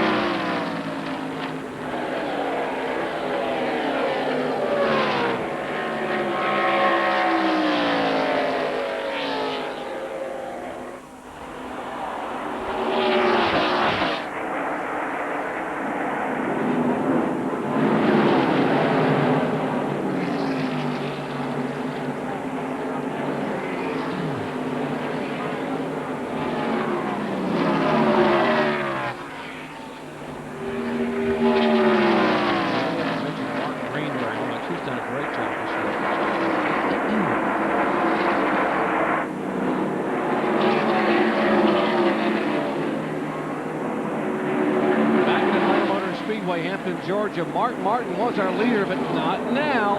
Michael Waltrip, Band-Aid Ford. Should be bandaged Ford because he has part of that crush panel just out from beneath the right rear tire, but he holds about a car length advantage. What do you think, Mark? Just got tired of leading, Ned? Well, he sat out there, and I thought he was just running as hard as he needed to run to stay in front, but maybe Michael was running a little bit harder than he wanted to, so he just let him go. You see here, he's coming up there, a couple of car lengths behind, and all of a sudden he gets a tremendous run. Looked like Mark just pulled over and said, "Go ahead, you lead a hard." I mean, it looked like Mark said, "Well, I think I'll let Michael lead a while. He needs to get some TV time." So, how about it, Kyle? What do you think? Well, I've been doing this with you guys for the last year or so, year and a half. I think this is that musical interlude part where Mark Martin tries to size up his competition. We saw him do it at Rockingham. We saw him do it last week a little bit, you know what I mean? Here he is doing it now. The only guy that's able to run with him right now is Michael Waltrip. He wants to see what Michael Waltrip's got. He already knew what Elton Sawyer's got. He pulls over, he lets him lead. Next 10 or 15 laps, he'll be back out front again, guys. From the expert, and meanwhile, what a jumble here. These are battles for position. That is 7th, 8th, and 9th on the screen. That's the two, and the battle for third spot, and Elton Sawyer takes that third spot over from Joe Nemechek to put the Barbasol. Okay, now Sawyer takes third, Nemechek is fourth. How about that battle back for 7th, 8th, and 9th? Elliott Sadler, Jeff Green. Elliott Sadler, the 29 car. Jeff Green is the 8 car, and the 36 is Todd Bodine. And the 70 is Dale Fishline, and the 10 is Phil Parsons. Fishline is back in 33rd spot, and Phil Parsons is 14th. One lap down, Phil. They had that miscue in the pits. Phil Parsons did lead a lap and came down as the leader, pitting him off of the left rear lug nuts while they were in break, and they had to back the car up and fix the lug nuts. That cost Phil Parsons a lap. He did not lose that lap on the racetrack. Well, he's been running good while he's out on the racetrack. Go down to Stanley Toombs car. Battling the 8 car. That is a battle for position. They take the 8th position they're battling for.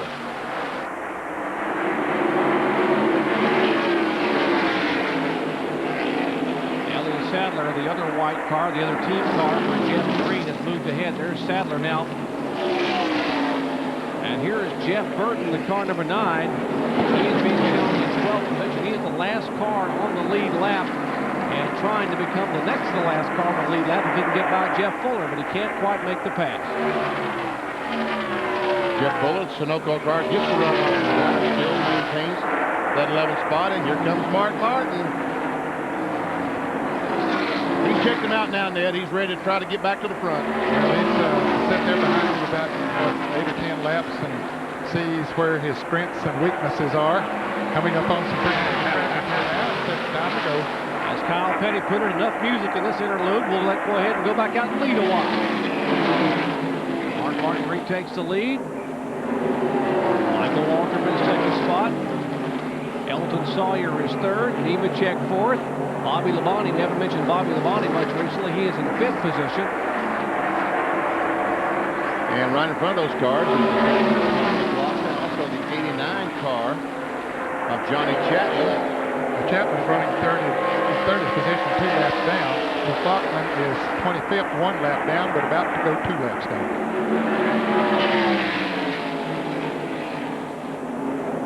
There's the battle for the lead. Let's go back and try to find the third place car. There he is.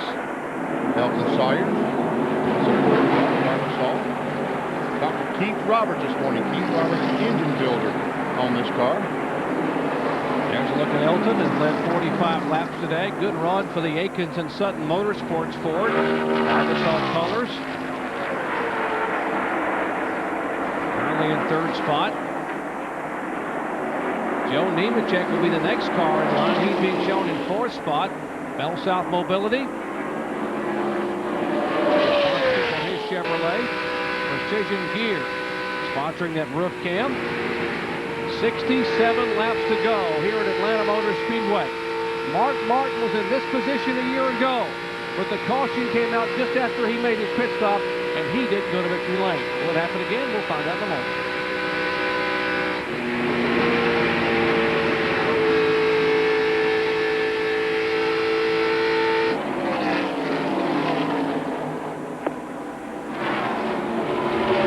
Shots on the move. Yeah. On the outside.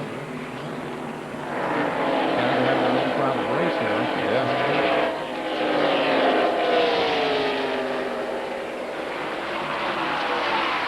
You're nuts.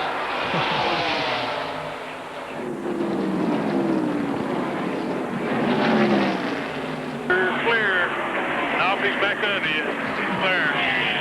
What's Keith's last name with the... I was trying to think the same thing. You said, I said Keith. lives up there in Hickory? Hickory, yeah. Dadgummit. Thank you. Thank you, Chevy. Chevy, you're just a wealth of knowledge.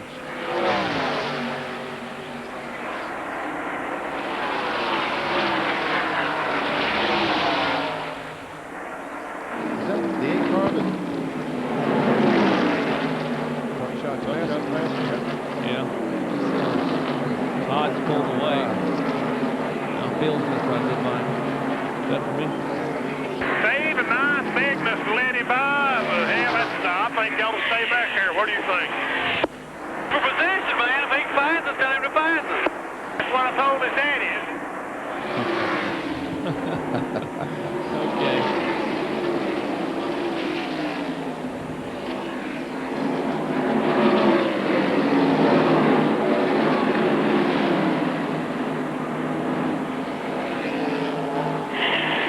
Get on his butt. Go on, go hard. Around there.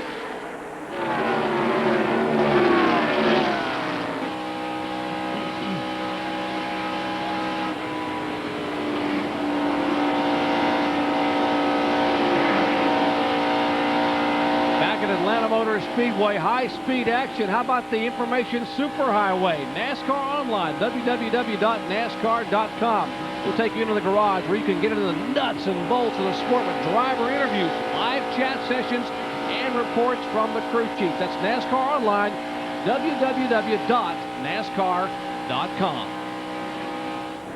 And there we see the Atlanta Motor Speedway. The new construction is going on. 37,000 new seats be available to you race fans in November when these NASCAR Winston Cup Series cars come for the final battle, final race of the 1997 season. There's our leader.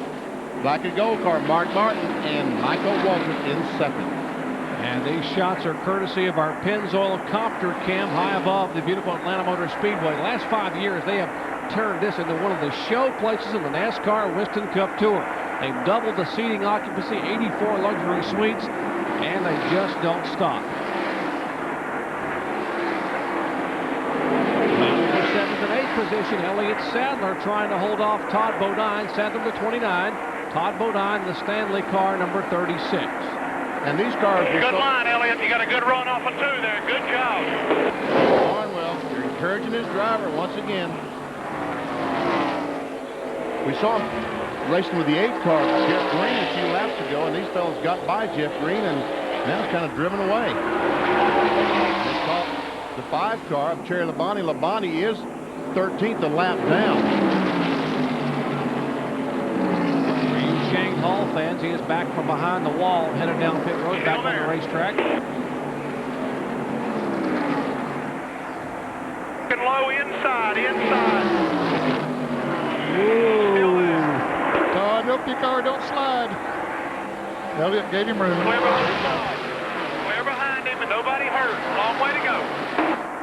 Continuously encouraging the race. That's the spotter's job. He's a cheerleader and a extra set of eyes. 87 and you're closing. Randall LaJoy has gone by the 44 car of Bobby Labonte. Randy just asked who's the next car, and he said the 87 car, Joe Nemechek. Same deal, Danny. When the leader comes in, holler, okay, buddy? Yes, sir, Bertie. Here, Bertie talking to his driver. We see Martin, 168 miles per hour, and Randall LaJoy, 168.2, faster right now than is Martin. 74 car, Randy LaJoy is back in 23rd position. He's had a great run all day long. The car, I'm sure they've made some adjustments on it during the pit stops, and it just seems to be getting better and better.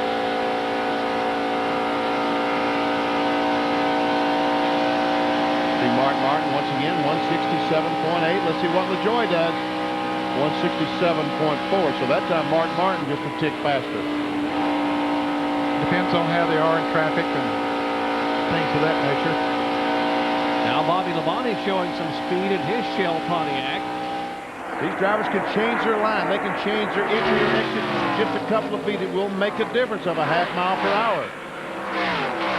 Now Martin is apparently trying to wick up a little bit. He's over 168.8 miles an hour. We'll see what they picked up on the 74 cars he comes by. 168.2. So now Martin is the quicker of the car. Jeff Green, the 97 car. There we see Jeff Green and Mark.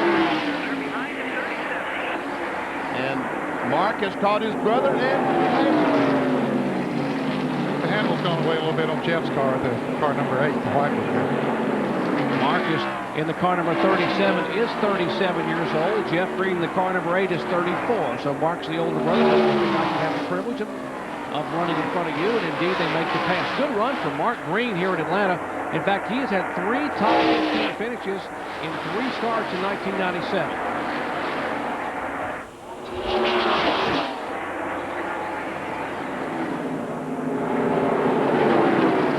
Yeah, Ned, you're right. The 8 car is struggling, trying to keep up. We're going to have to pit again, Wes. Yeah, when are we going to pit? We're going to have to pit again, Wes. He ain't making the whole way. Want to pit short? It's too early right now. Too early right now. It's just 1:43 right now. Right, you know they got to make one more pit stop with 54 laps to go. Pit stop now. Right now, yes. Get him some new tires on that thing. But he'd be struggling worse than he is at the end of the race if he did that, because he still has more than 50 laps to go, and he hasn't run that long on this set of tires. Oh, buddy, stick with that 37. He burned his tires off trying to catch it. Get him. There's our leader right there, Mark Martin, in the car number 60. And he puts Jeff Fuller, the 47 car, a lap down now. Only 11 cars in the lead lap. The laps are winding down here at Atlanta Motor Speedway. Only one caution flag today for 4 laps due to a spin off of turn 2. Mike McLaughlin tried to avoid the car, jammed on the brakes and spun his car. Otherwise, we have had green flag racing here in the STIHL Power Tools 300. Let me see Glenn Allen out of the race, also Steve Park. There are the laps under green. 140 of 144 laps have been run under green. That, folks, is great racing. Couldn't ask for a prettier day. Great afternoon for NASCAR Busch Series racing action here at Atlanta Motor Speedway. The sun is shining and Mark Martin is leading. We'll be right back.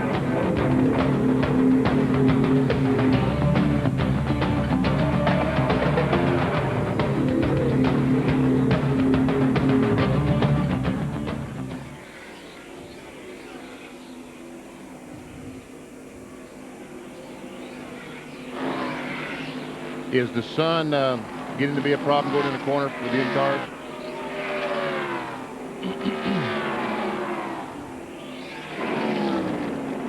Nemechek being overtaken by the 74.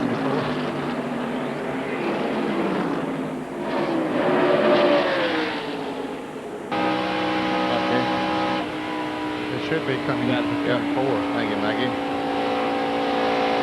You're the man, Mikey.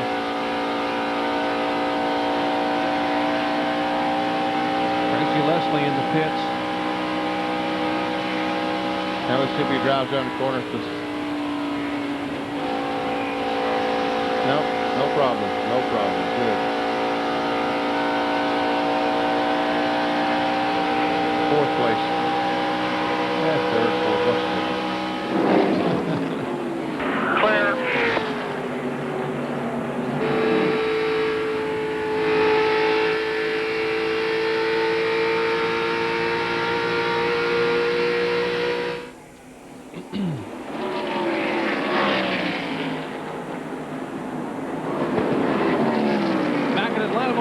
Hampton, Georgia, the STIHL Outdoor Power Tools 300. Now, Mark Martin is our leader, the Winn-Dixie Ford Thunderbird. Michael Waltrip running in second spot. Elton Sawyer is third, but the car that's continually on the move toward the front, there is Michael Waltrip in second. Elton Sawyer in third. This car right here back in fourth position. The Fina Chevrolet, Randy LaJoie, started back in 23rd spot. And just a moment ago, went by Joe Nemechek to take the fourth position. And that is without the aid of a lot of caution flag laps. Only 4 laps they have been run on the caution flag. And he closes in on the back of Stevie Reeves. This is right along with Randy LaJoie. He's about 13.5 seconds behind Mark Martin. He's got a long way to go to catch the leader. There's the leader he's chasing. The car number 60.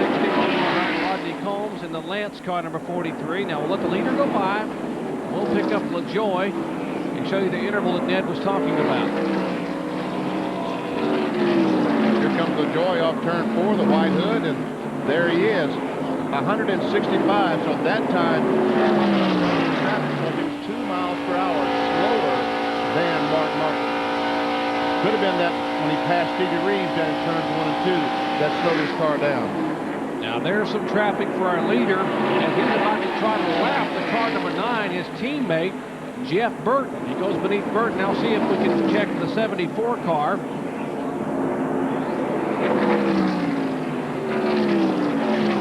You ever see LaJoie as he closes in on the back of Hermie Sadler? That time 167.0.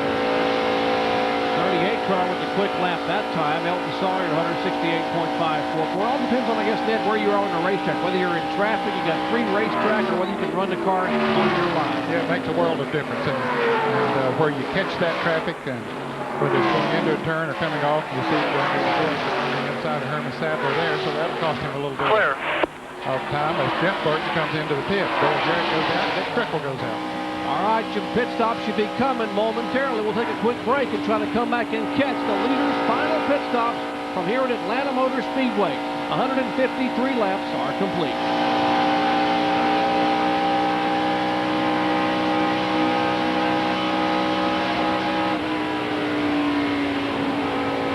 That's why I said try to catch the leader's pit stops.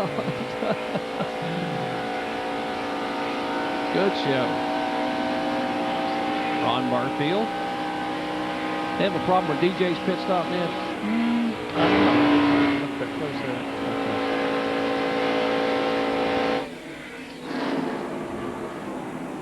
Terry Labonte in.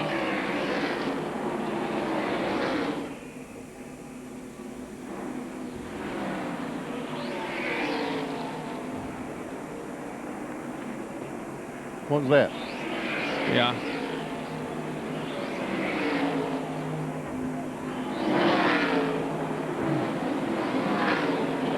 What'd you say? He goes to quarter after we'll fill to 3:30. He didn't finish the sentence.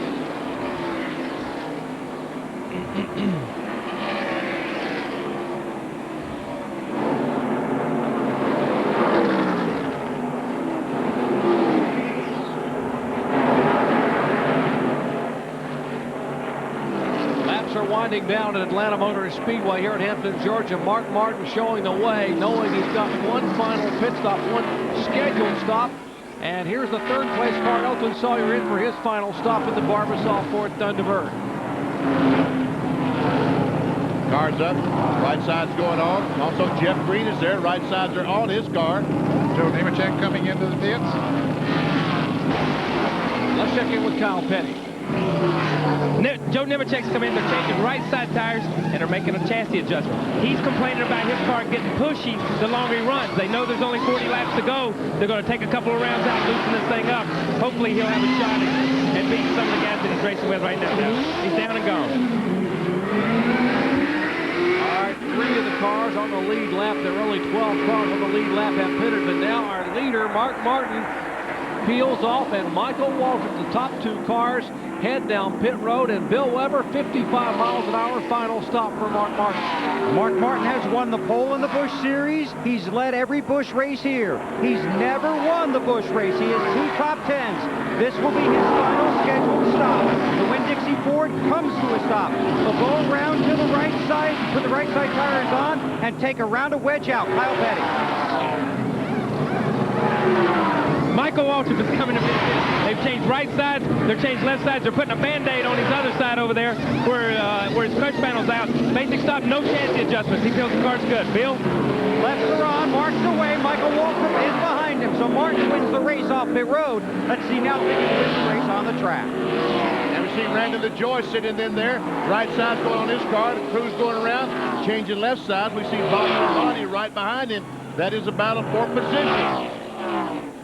Both those cars are on the lead lap. Tires are on, both cars off the jack, and they simultaneously peel away.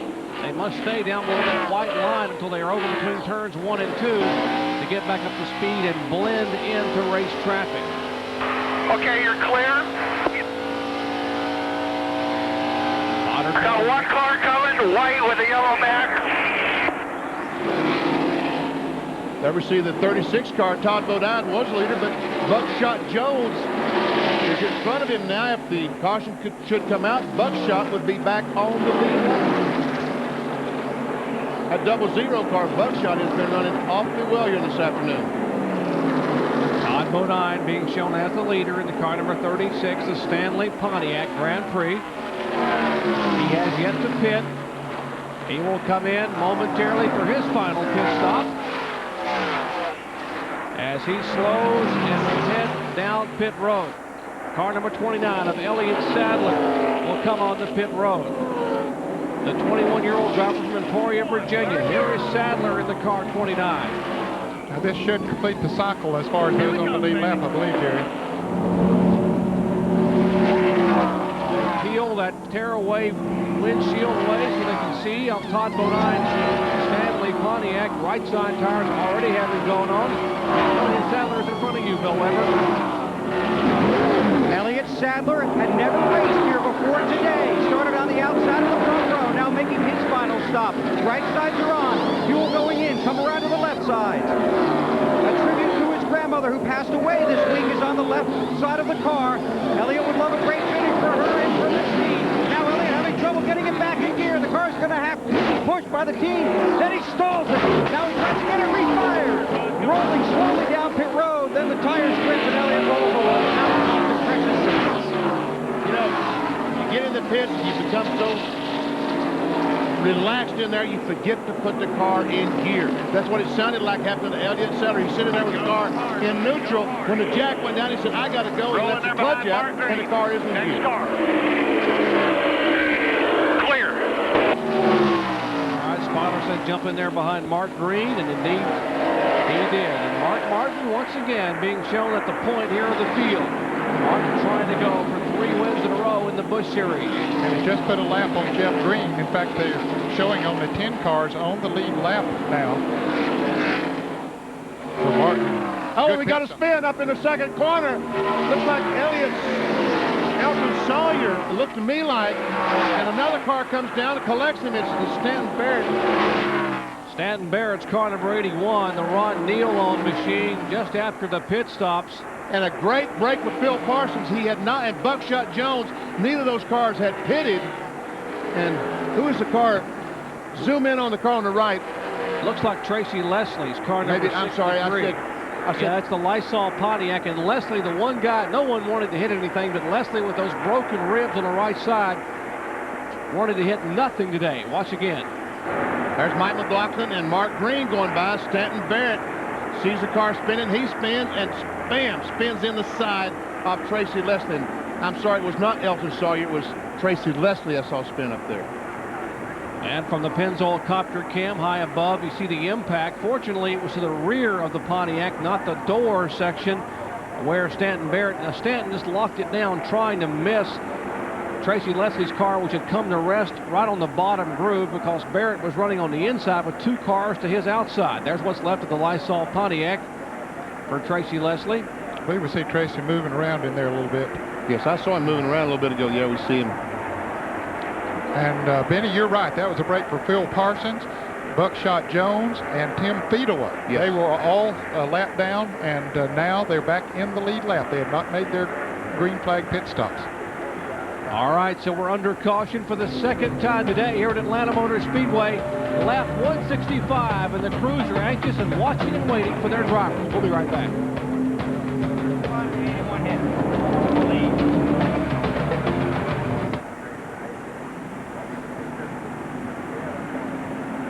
Buckshot's been flying.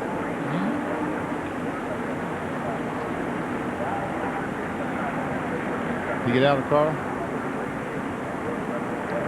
Yeah. Did Tracy get out of the car?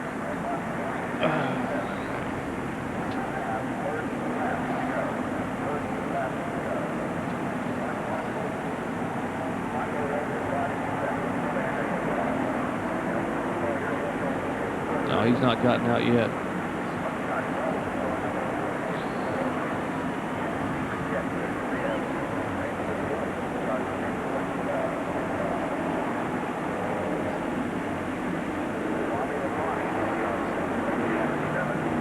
Stanton Barrett. That was Barrett's uniform we just showed there. Maybe Leslie's already in there. There he is. There he is, yeah, the blue. Yeah. Where's the moose? Yeah. Boy, what a break for Fedewa and Phil.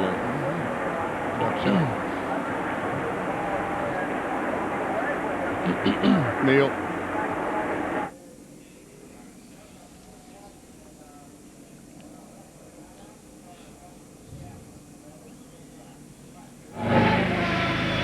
Our Speed World coverage of the NASCAR Busch Grand National STIHL Outdoor Power Tools 300 is being brought to you by the more than 1,500 AutoZone stores across America. AutoZone, the best parts in auto parts. And by Haviland Formula 3 Motor Oil. Add more life to your car.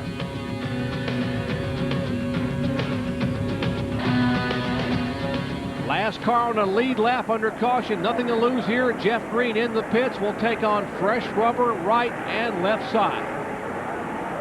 Big break. You were talking about it a moment ago, Ned and Benny, for that car right there in the number 10 as well as the 00. And 33, Tim Fedewa. All 3 of those cars running right together. The 00, the 10, and the 33. They were a lap down, but running well. They stayed on the racetrack after all pit stops were being made, trying to catch that break. That big break they need, and boom, Tracy Leslie spins and the caution comes out, and we see, and Buckshot, one of the fastest cars on the racetrack. We did not have him on our speed chart because he was back out of the top 10, but that Aquafresh car, Pontiac, was running well. Buckshot Jones from nearby Monticello, Georgia, went to Tucker High School just outside of Atlanta, went to the University of Georgia, got a degree in business. Good break for them. How about it? Bill Weber? Well, maybe a little bit of bad news for Phil Parsons. He was on pit road, I believe, when that caution came out, and now he will go to the end of the longest line for too fast exiting pit road, trying to get back out before he got caught on pit road. So he goes to the end of the longest line, too fast on the exit for Phil and the 10 cars. Well, that was a tough break, but at least he's back in the lead lap. If we get another caution flag, then he'll get a break.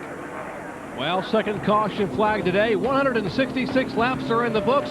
Mark Martin is our leader. Back with more live coverage in a moment.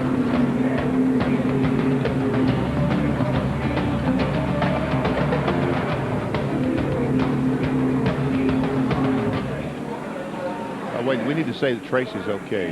Yeah, we probably ought to. No, we didn't get a chance to do that. Okay. Okay.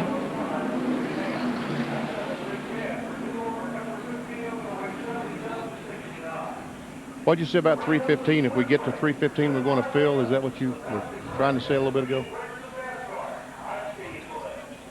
If we get to 3:15, we're going to Phil to 3:30, and then. Gotcha. There's the man. Dino. Dino, we talked about you and your cloud, man. Yeah. Quit eating.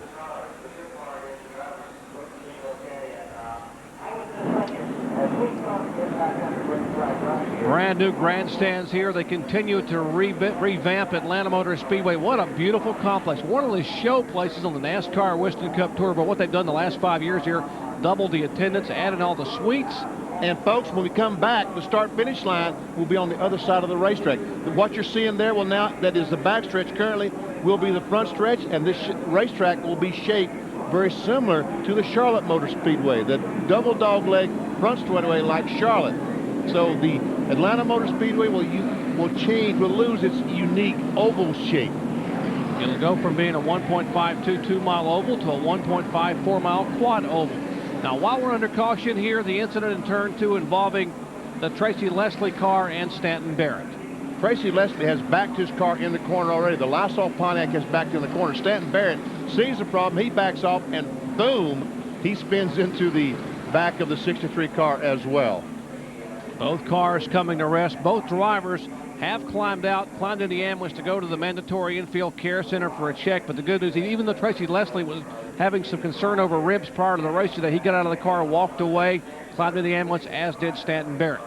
Still a lot of action to come your way later today, 3:30 p.m. Eastern Time on ESPN2. Our live coverage of Happy Hour. We call it Happy Hour. It is organized chaos in the NASCAR Western Cup garage area. Well, they sling springs and shocks and try to decide what they're going to do in the final 60 minutes of practice. And then tomorrow, we will set the stage. Dave Despain and company, NASCAR Today, live at 12:30 p.m. Eastern Time on the Deuce.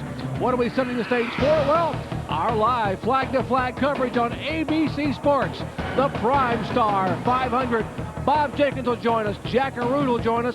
All of our crew tomorrow, 1 o'clock Eastern Time on ABC.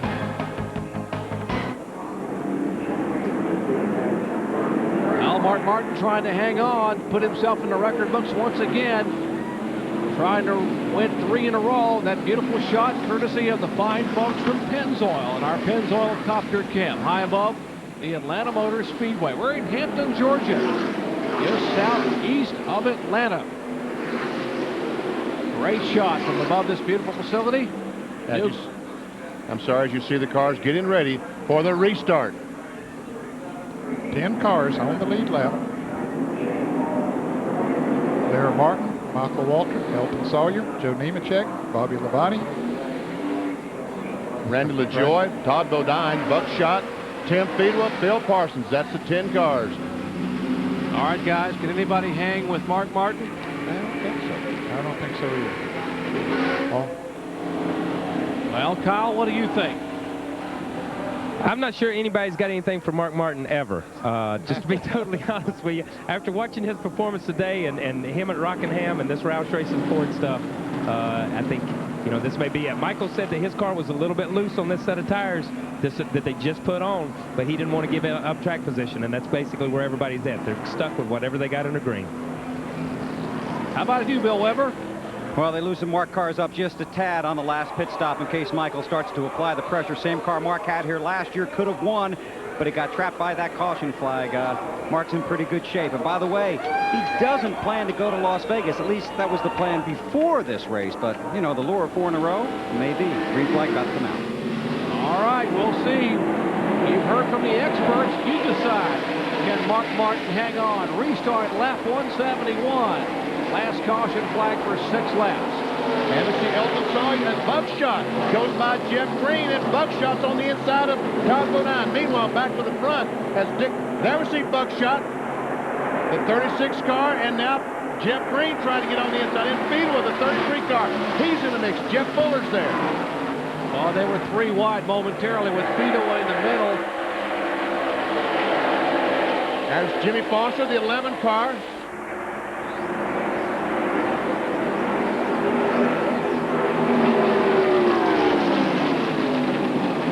Yeah, there's Elton Sawyer trying to get on the inside of Elliott Sadler. Too many E's here for me. Yeah, Elliott's a lap down in 11th position. And Nemechek in the 87 car. That's the roof cam right behind Elton Sawyer. 26 laps to go. Martin, Waltrip, Sawyer, Nemechek. You're riding along with Nemechek. Bobby Labonte just to the right of Joe Nemechek. I didn't realize that Elliott Sadler had lost a lap, but when he made his pit stop, he got left. Clear behind the 44 if you want to get there. 44, of course, is Bobby Labonte. Bobby Labonte in 4th place. Now Nemechek in 5th. Behind them, LaJoy. These are the guys they're chasing. Left side of your screen. Mark Martin is the leader in the car 60. Michael Waltrip in 2nd spot. Here comes the lap car of Dick Trickle. And Buckshot on the inside of Randy LaJoy. There's a double zero. Buckshot goes in the corner, has position on LaJoy. That's a battle for 6th. Buckshot Jones and LaJoy. Young man sort of silent most of the day, got his lap back, and now is driving the race of his life here at his home racetrack at Atlanta Motor Speedway. Looks like he may be in front. Now here comes LaJoy back. And there's 3 abreast there. Tim Fiedel in the middle. Mark Green. Mark will have to back out of that field. Mark Green, yeah. He said, that don't look too smart to me. We're watching battles back in the traffic because Mark Martin has about an 8-car length lead over Michael Waltrip for the 2nd position. And Buckshot, once again, he's trying. Has a run off the corner, clear high. And he takes a spot away from LaJoy. Now Todd Bodine comes in. And there goes Todd Bodine. He goes by LaJoy. LaJoy's car in, not right now. Well, I think this car is better on the long run. I think he needs to run 30 or so laps before it really comes in for him. We told you top of the show that the Busch Series is arguably the most competitive of the 11 touring divisions of NASCAR. How can you argue with that? Great racing here in the closing laps at Atlanta Motor Speedway. Again, 2 wide off of turn 4.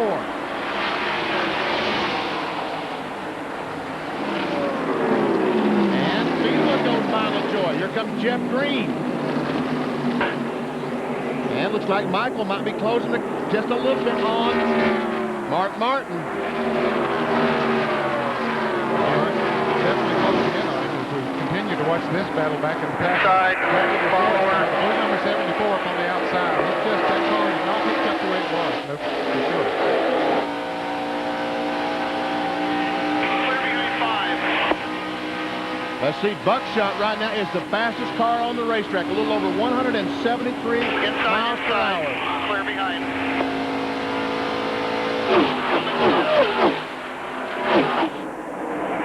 Fall behind. And LaJoy continuing the slow, having his troubles with his car. He is passed again by the 9 car, and the 9 car is a lap down. LaJoy is the last car on the lead lap. Now, Phil Parsons can still, he had to start at the tail end of the longest line, so he right now is behind LaJoy. Clear behind 88. Less than 20 laps to go. Mark Martin holding the advantage. About 7 car lengths.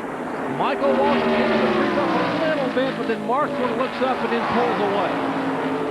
Well, you wonder if Mark is running just as fast as he has to stay out there. Will it let him pass him again? I don't know. Maybe this close to the end of the race. Might not do that. Might not let him pass.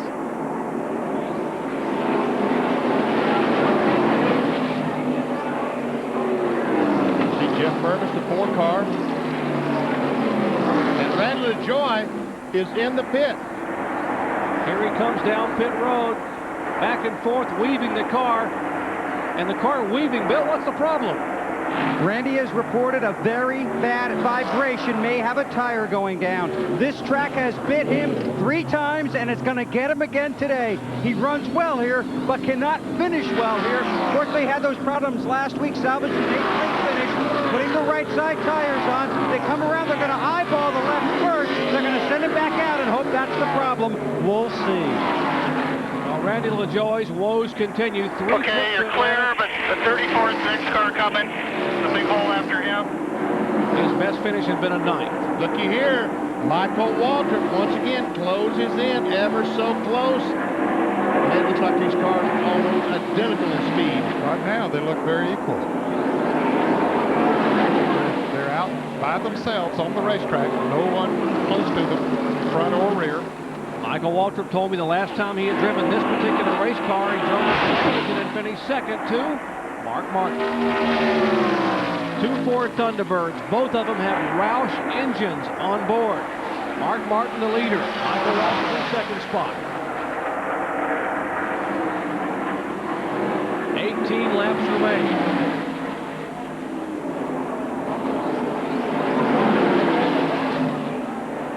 See on our field summary, just 9 cars are on the lead lap, with Phil Parsons, the last car, on the lead lap in 9th position. And there we see the battle for 3rd spot. There we see Sawyer. Sadler, he's a lap down. The 44 car of Bobby Labonte, and here comes Buckshot Jones. Aquafresh car trying to close in. Here comes Michael Waltrip trying to close in too. Oh, Mark Martin inching up there ever so close. Well, it was 8 car lengths 2 laps ago. Now it's less than 3. Buckshot made a bid there. Couldn't get by Bobby Labonte. Bobby running 4th. Buckshot running 5th. Great racing all over this 1.522-mile high bank facility in Hampton, Georgia.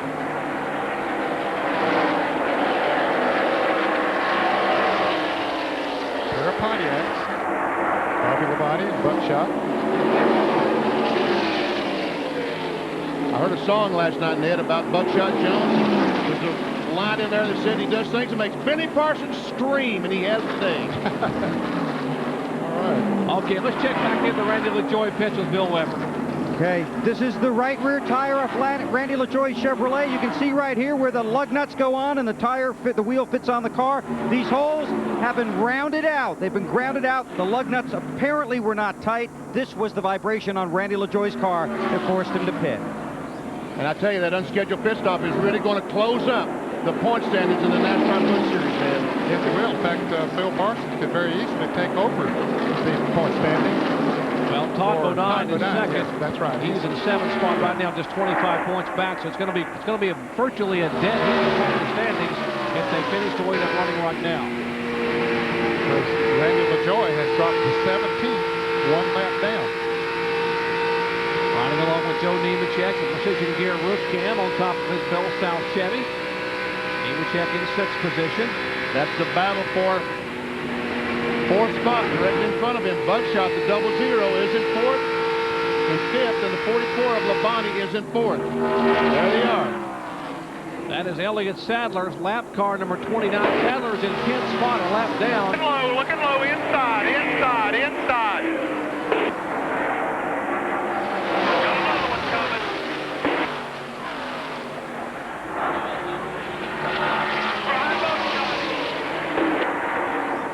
Another one looking low, inside.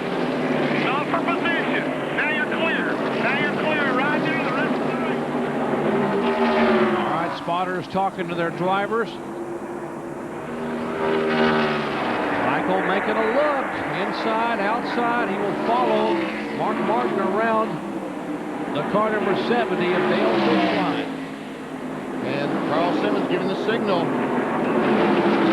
Feel the signal 10 to go, but these guys now have a signal 9 to go.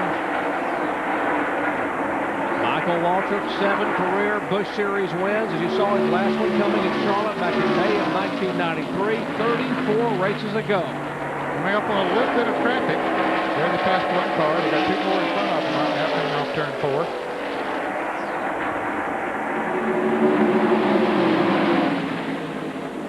And Mark goes on the inside of Doug Reed, and then Doug Reed might be what he's looking for to claim that victory. But Michael Waltrip dives down to the inside and still keeps the lead about the same. My heavens, at the line, 170.299 miles an hour for Mark Martin. With 189 laps complete, he is running laps over 170 miles an hour. He's going to have to, because right behind him is Michael Waltrip running 169.5. And once again, Buckshot takes a look. He's really been working on Bobby Labonte.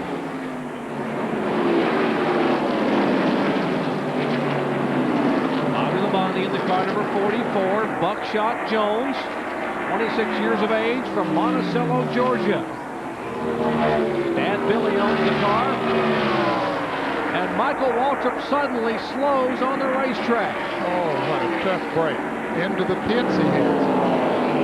And I wonder if he cut a tire, if there's an engine problem. You see some of that sheet metal. There is Steve Neal talking to Mark Martin. He's the team manager for the Valvoline Winston Cup team. There's that panel on the right rear. Looks more like a parachute sticking out there on the right side of the Band-Aid front. Kyle, what's the problem? Nobody said anything. They've come in. They've gone to the right side. They're changing right side tires. Obviously, they're working on the right rear a little bit. You can see from this side of the car. Trying to get it back in. He's off and gone. What a tough break for Michael Waltrip. A great run today in that Band-Aid Ford. A great run for Michael Waltrip. Carl Simmons signaling 5 laps to go. We are still on a record pace. Only 2 caution flags today. And the record speed over 151 miles an hour. The average of the race record 145.767 set by Johnny Benson when he won here back in the spring of 1995. Martin has a big lead now over Elton Sawyer, who is in second place. Bobby Labonte moved up to third, Buckshot to fourth, and Joe Nemechek to fifth after Michael Waltrip made his pit stop. 4 laps to go. Talking about records, Mark Martin trying to put himself in the Busch Series record book as one of only 4 drivers to win 3 in a row. The one at Rockingham made a dramatic pass of Dale Jarrett on the white flag lane. He took the lead coming for the checkered flag last week at Richmond, but he has not backed into this one. He has dominated today here at Atlanta. And right now, it looks like Buckshot Jones is falling back in the clutches of Joe Nemechek. There we see the 00 car. A moment ago, he was right on the back bumper of Bobby Labonte, but right now, he's right in front of Nemechek. There we see the Bell, South Carolina.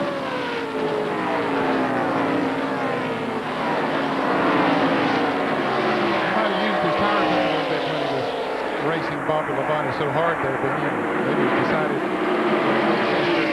serve this 4th place. Did he win the race in Milwaukee last year, Ned? He did indeed. His only big win in NASCAR Busch Grand National Competition. Well, Carl Simmons will wave the white flag to that man right there, who started 13th, 38-year-old Mark Martin out of Batesville, Arkansas. 2 laps to go, and he'll be one this time by. The white flag waves. Elton Sawyer is second, Bobby Labonte third, Buckshot is fourth, Nemechek fifth, Todd Bodine sixth, Vito was seventh, Phil Parker is eighth. Those 8 cars on the lead lap. There we see Mark Martin. No one to race. Now his only job is to get this car back to the start-finish line. As he goes by the pole sitter from Tim Bender, he comes off turn 4 and Simmons waves the checkered flag. 3rd victory in a row for Mark Martin. Buckshot makes a move down underneath Bobby Labonte. Can't quite get it. So it'll be Labonte, then Buckshot Jones, then Nemechek. In that on 3rd, 4th, and 5th. Let's go down to Kyle Petty. Well, Bobby, you did it again. I mean, every time I come to a Busch race, every time I'm doing this stuff, I'm standing here talking to you when the race is over with. Incredible run. You guys dominated today. Yeah, Michael's car was a little bit better down there in turn 3. We were kind of worried. I guess he had a flat there at the end, but we've been pretty lucky the last 3 weeks. I need to say hello to my little girl, Megan. She's back home in North Carolina. She's been sick all week. She don't think I think of her, but I'll be home in a couple of days. Are you guys going to Las Vegas and try to make it 4 in a row here? As lucky as we've been, I think we need to go. I'm on the plane with them, guys. Congratulations, Bobby. All right, there's the winner right there, Mark Martin, as he stops at the end of pit road, and they check the spoilers on the Busch cars. And how about our new Busch Series points leader? That is Todd Bodine with an impressive 6th place finish today. Todd will take over the point lead because Randy LaJoie finished in 16th, 1 lap down. We'll come back and hear from Mark Martin after this.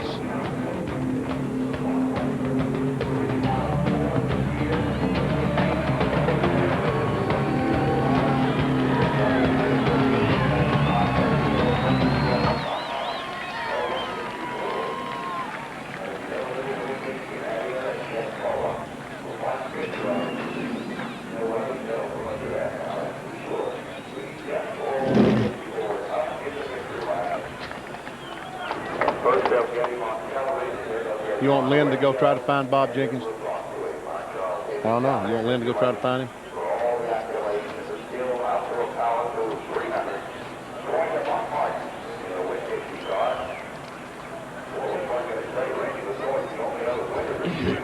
All right.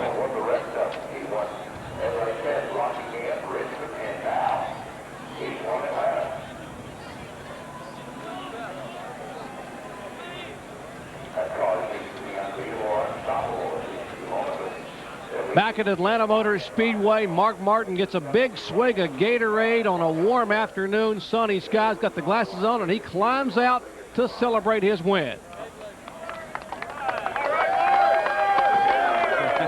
And a big smile, a big thumbs up. Congratulations, 3 in a row. Very impressive feat, very impressive day. Man, I tell you what, we just got luck on our side. We had a good race car today, better than we probably had for sure at Richmond. I thought Michael had me in his sights, man. His car was really good for about 30 laps on tires, and darn if the caution didn't come out right there, 30 to go, and he was going to give us a run for it. It looked like he must have had a flat or something, but he was getting right up on me and pushing me really hard. You know, it feels good to win with this thing. I wish we get some luck like this tomorrow. Maybe you will, because maybe your luck's changing, Mark, because you've run so well here at Atlanta in the Busch car, but you've never gotten to victory lane here until today. Yeah, that's true. Things worked out in our favor today. We had a good car. Michael Waltrip, sure enough, had a good car. We knew it all day. He finally got up to us, and he was running us hard. He had a good shot at it. I was on my toes, believe me. That's 29 Busch Series wins, looking at the record of 31. We're going for it this year. I hope we can keep it going. Want to go to Vegas next week? No, I'm going to be on the couch watching you guys work. Okay, Mark Martin's working in victory lane right now, the winner in the STIHL 300 at Atlanta Motor Speedway. All right, Bill, thank you. Mark becomes the 4th Busch driver to three-peat. 3 consecutive wins, joins an impressive group with Sam Ard, Larry Pearson, Harry Gant, and Mark Martin now winning 3 in a row here in 1997.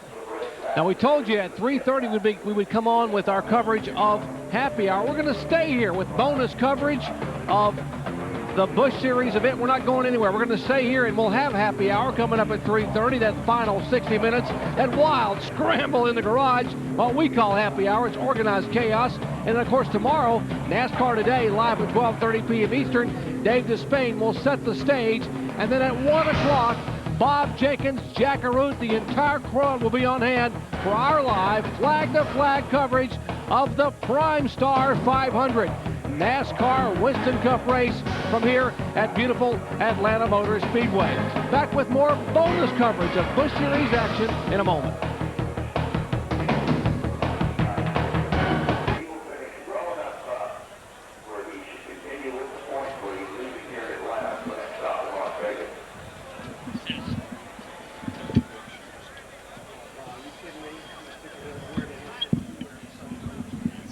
Okay, here we go.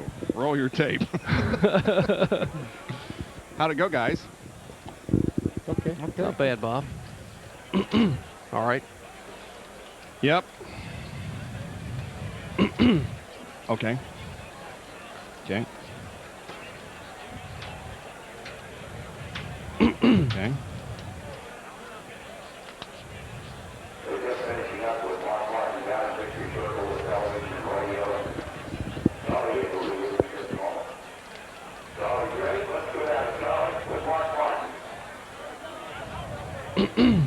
All right.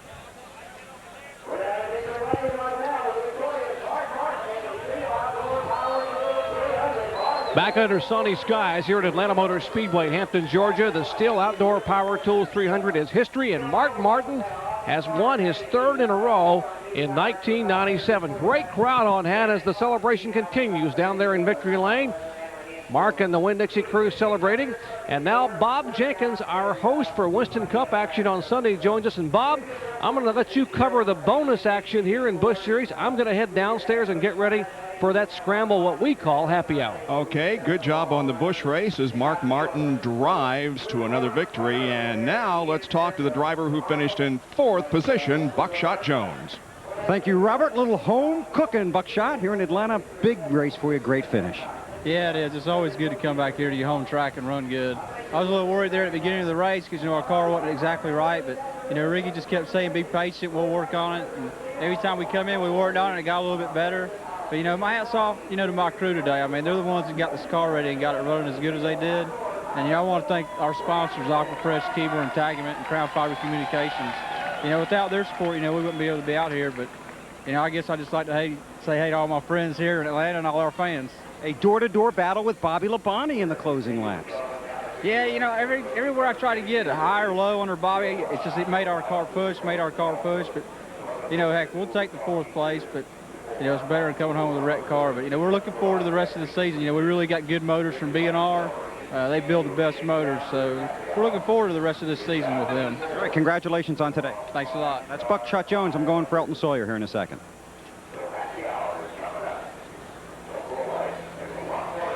A young man who has a bright racing future ahead of him, doesn't he? Yes, he does. He has looked impressive not only today, but in a lot of races. And I think he's got his head on right, and his attitude is good, has a good race car and a good race team. And Bill now is with Elton Sawyer, who finished 2nd. Yeah, you could. Well, a big smile. This is the one you've been waiting for. This team has really battled. You were in the top 10 in points, but you came home 2nd today. Congratulations. Well, thanks, Bill. I appreciate it. I'm just very fortunate to be with an awful good race team. We sat down this winter, and every individual, they're very focused on what we're doing, and I don't want to be the weak link, so I've had to bump it up too. And the engine, Keith Roberts did a great job. Bob and Eddie did a great job with the car. Pit stops were awesome. We weren't going to beat Mark or Michael. Michael had a little trouble at the end, and at least we could see Mark at the end. That's an accomplishment. He's just awful good. And, well, he couldn't see you at the beginning. You led, the first 40-plus laps like a rocket. It's amazing what you can do when you're a little scared. I ran as hard as I could. I wanted to get away from him, and then Bob said, well, Mark's coming. And I said, well, that doesn't surprise me, and that's all we had. But it was a good day for the Barbasol Ford. Yeah, no pressure. Brad Akins, one of your co-car owner, has a car dealership about 75 miles from here in Widener, Georgia, and he only brought 250 members of his shop and their families here today. Yeah, we really appreciate all the guys in Winder and everybody at the dealership. They do a great job, really support the race team, and it was nice to be able to have a good day for them, and hopefully they can brag about it for a week or so. Good luck in Las Vegas. Thanks a lot, Bill. Elton Sawyer, 2nd here in Atlanta. And let's take a look at the unofficial results here. With 10 cars, make that 8 cars finishing on the lead lap. And Phil Parsons did a great job driving from the 26th starting position to an 8th place finish. But Tim Fidoa started 35th and finished in 7th spot. So some good runs from the middle and back of the pack there for a couple of drivers. Now here's 16 through 30. And there we see the points leader, LaJoy, back in 16th. Mike McLaughlin, who brought up the first caution flag, in 17th. And Dick Triple started up in the 4th spot and will finish back in 18th. And as we look back, and you see cars that had troubles of one sort or another that finished 6, 7, 9 laps behind. These drivers were out there, most of them out there running, but had problems of one sort or another during the day. You're actually on to see, 4 cars there that were listed as out of the race. Now let's take a look at the point standings at the conclusion of this event. Todd Bodine leads, but by just 10 over the defending series champion Randy LaJoie, with Martin in 3rd, Parsons 4th, Elton Sawyer 5th. Buckshot Jones only 77 points behind, then Mark Green, Elliott Sadler, Jeff Green, and Tim Fedewa, the top 10 in NASCAR Busch points. Let's go down now to Dave Despain, who is going to preview Winston Cup Happy Hour coming up momentarily. Dave? Thanks, Bob. We're in the Winston Cup garage area here at Atlanta Motor Speedway, and guess what? No cars. Why? Well, because the cars are right over here, all lined up, actually both directions, that way too, down toward turn 4, lined up in anticipation of 200-mile-an-hour speeds. Yes, they do touch that 200-mile-an-hour mark here at the fastest parts of Atlanta Motor Speedway. But that quiet garage area will not stay that way very long. In a matter of minutes, the parts are going to be flying. The crews are going to be sweating bullets, working hard, because to run that kind of speed, you want a very comfortable setup. And more than that, you've got to have a setup that's good for 500 miles. They get 1 hour to accomplish that setup. We call it happy hour, and it's an interesting hour to cover. It is the final preparation for the big race here tomorrow, and for a lot of these crews and teams, well, there's a little bit of tension in the air right now. I'm debating whether to go over there and interrupt Jeff Bodine, who's had a pretty good season going there. That's Pat Price and his new crew chief with whom he's talking. I think I'll just let them do their work right now, because this, oh look, he's not nervous here. I was going to cut you some slack and leave you alone and telling everybody how busy and focused and nervous you are. And you look like you're ready to go out for a little Sunday drive. Give me that microphone. I'm not nervous at all. I can handle anything. No, we're anxious to get out. Yeah, let me just stop you just a second. You can have my microphone, but don't make me take that steering wheel, okay? I would never offer that, I'll tell you that. I've seen you drive go-karts. You ready? Well, we'll see. You know, we had a pretty good morning practice, so we learned a lot, and but we're lined up here at the front of the line, if you notice, to get on the track first, so we get every possible lap out there we can in this last run. It's critically important to get all the time you can, and the momentum is really with you guys. That was a terrific performance at Richmond, and it's been a great season for this team. It really has. We're excited about everything, all the races.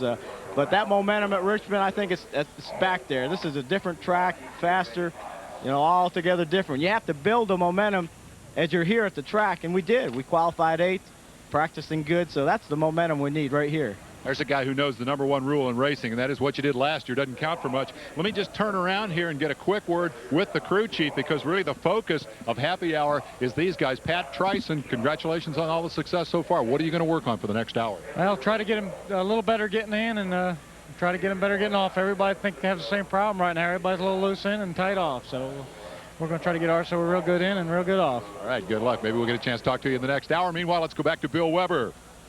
Okay, with Elliott Sadler in a real strong finish for you, and you were just saying this is nothing more than a big South Boston, just a little quicker. That's right. I was scared to death of this place, so we got here and tested and qualified and run good in the race. And like you're right, it's a big South Boston there. Just a little bit more speed, not much, but we did what we wanted to do. Well, I told you this morning we wanted to run every lap we could and take the checkered flag and the cars in one piece, so the guys are thankful for that. They don't have to fix this one, but we'll just move on to Vegas now, another top 10, and we just keep punching away at these points here. So you actually did what you told the reporter?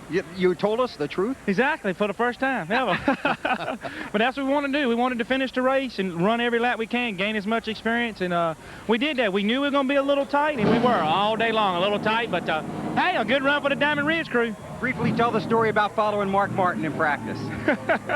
Following Mark Martin, that's unreal. I really never knew what kind of pace I should set, and I got in there and practice behind him, and I about wrecked 3 or 4 times trying to keep up with him, but that set me a pace that I knew I need to run. Then when I got out there by myself, I knew I wasn't pushing the car as hard as I should, but it helped getting behind him. I knew where I needed to run at and how hard, and it helped to set up the car for the day. So were you following Elton there at the beginning of the race in his line? Exactly, just trying to do the same thing he was doing.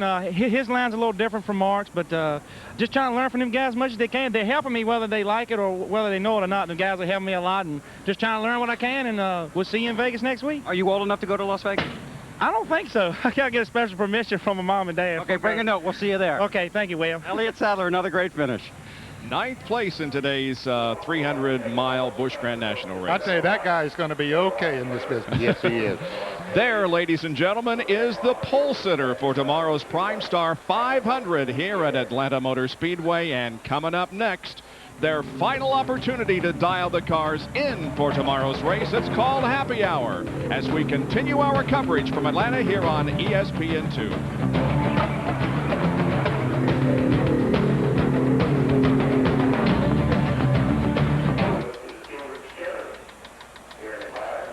I had all this stuff, Bill, and I have no idea where it is.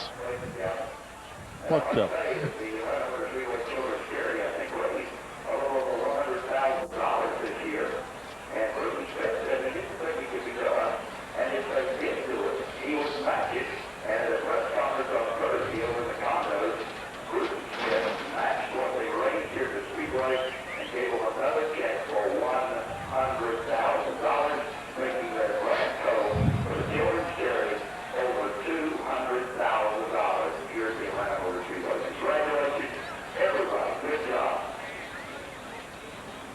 Yeah, he's in position.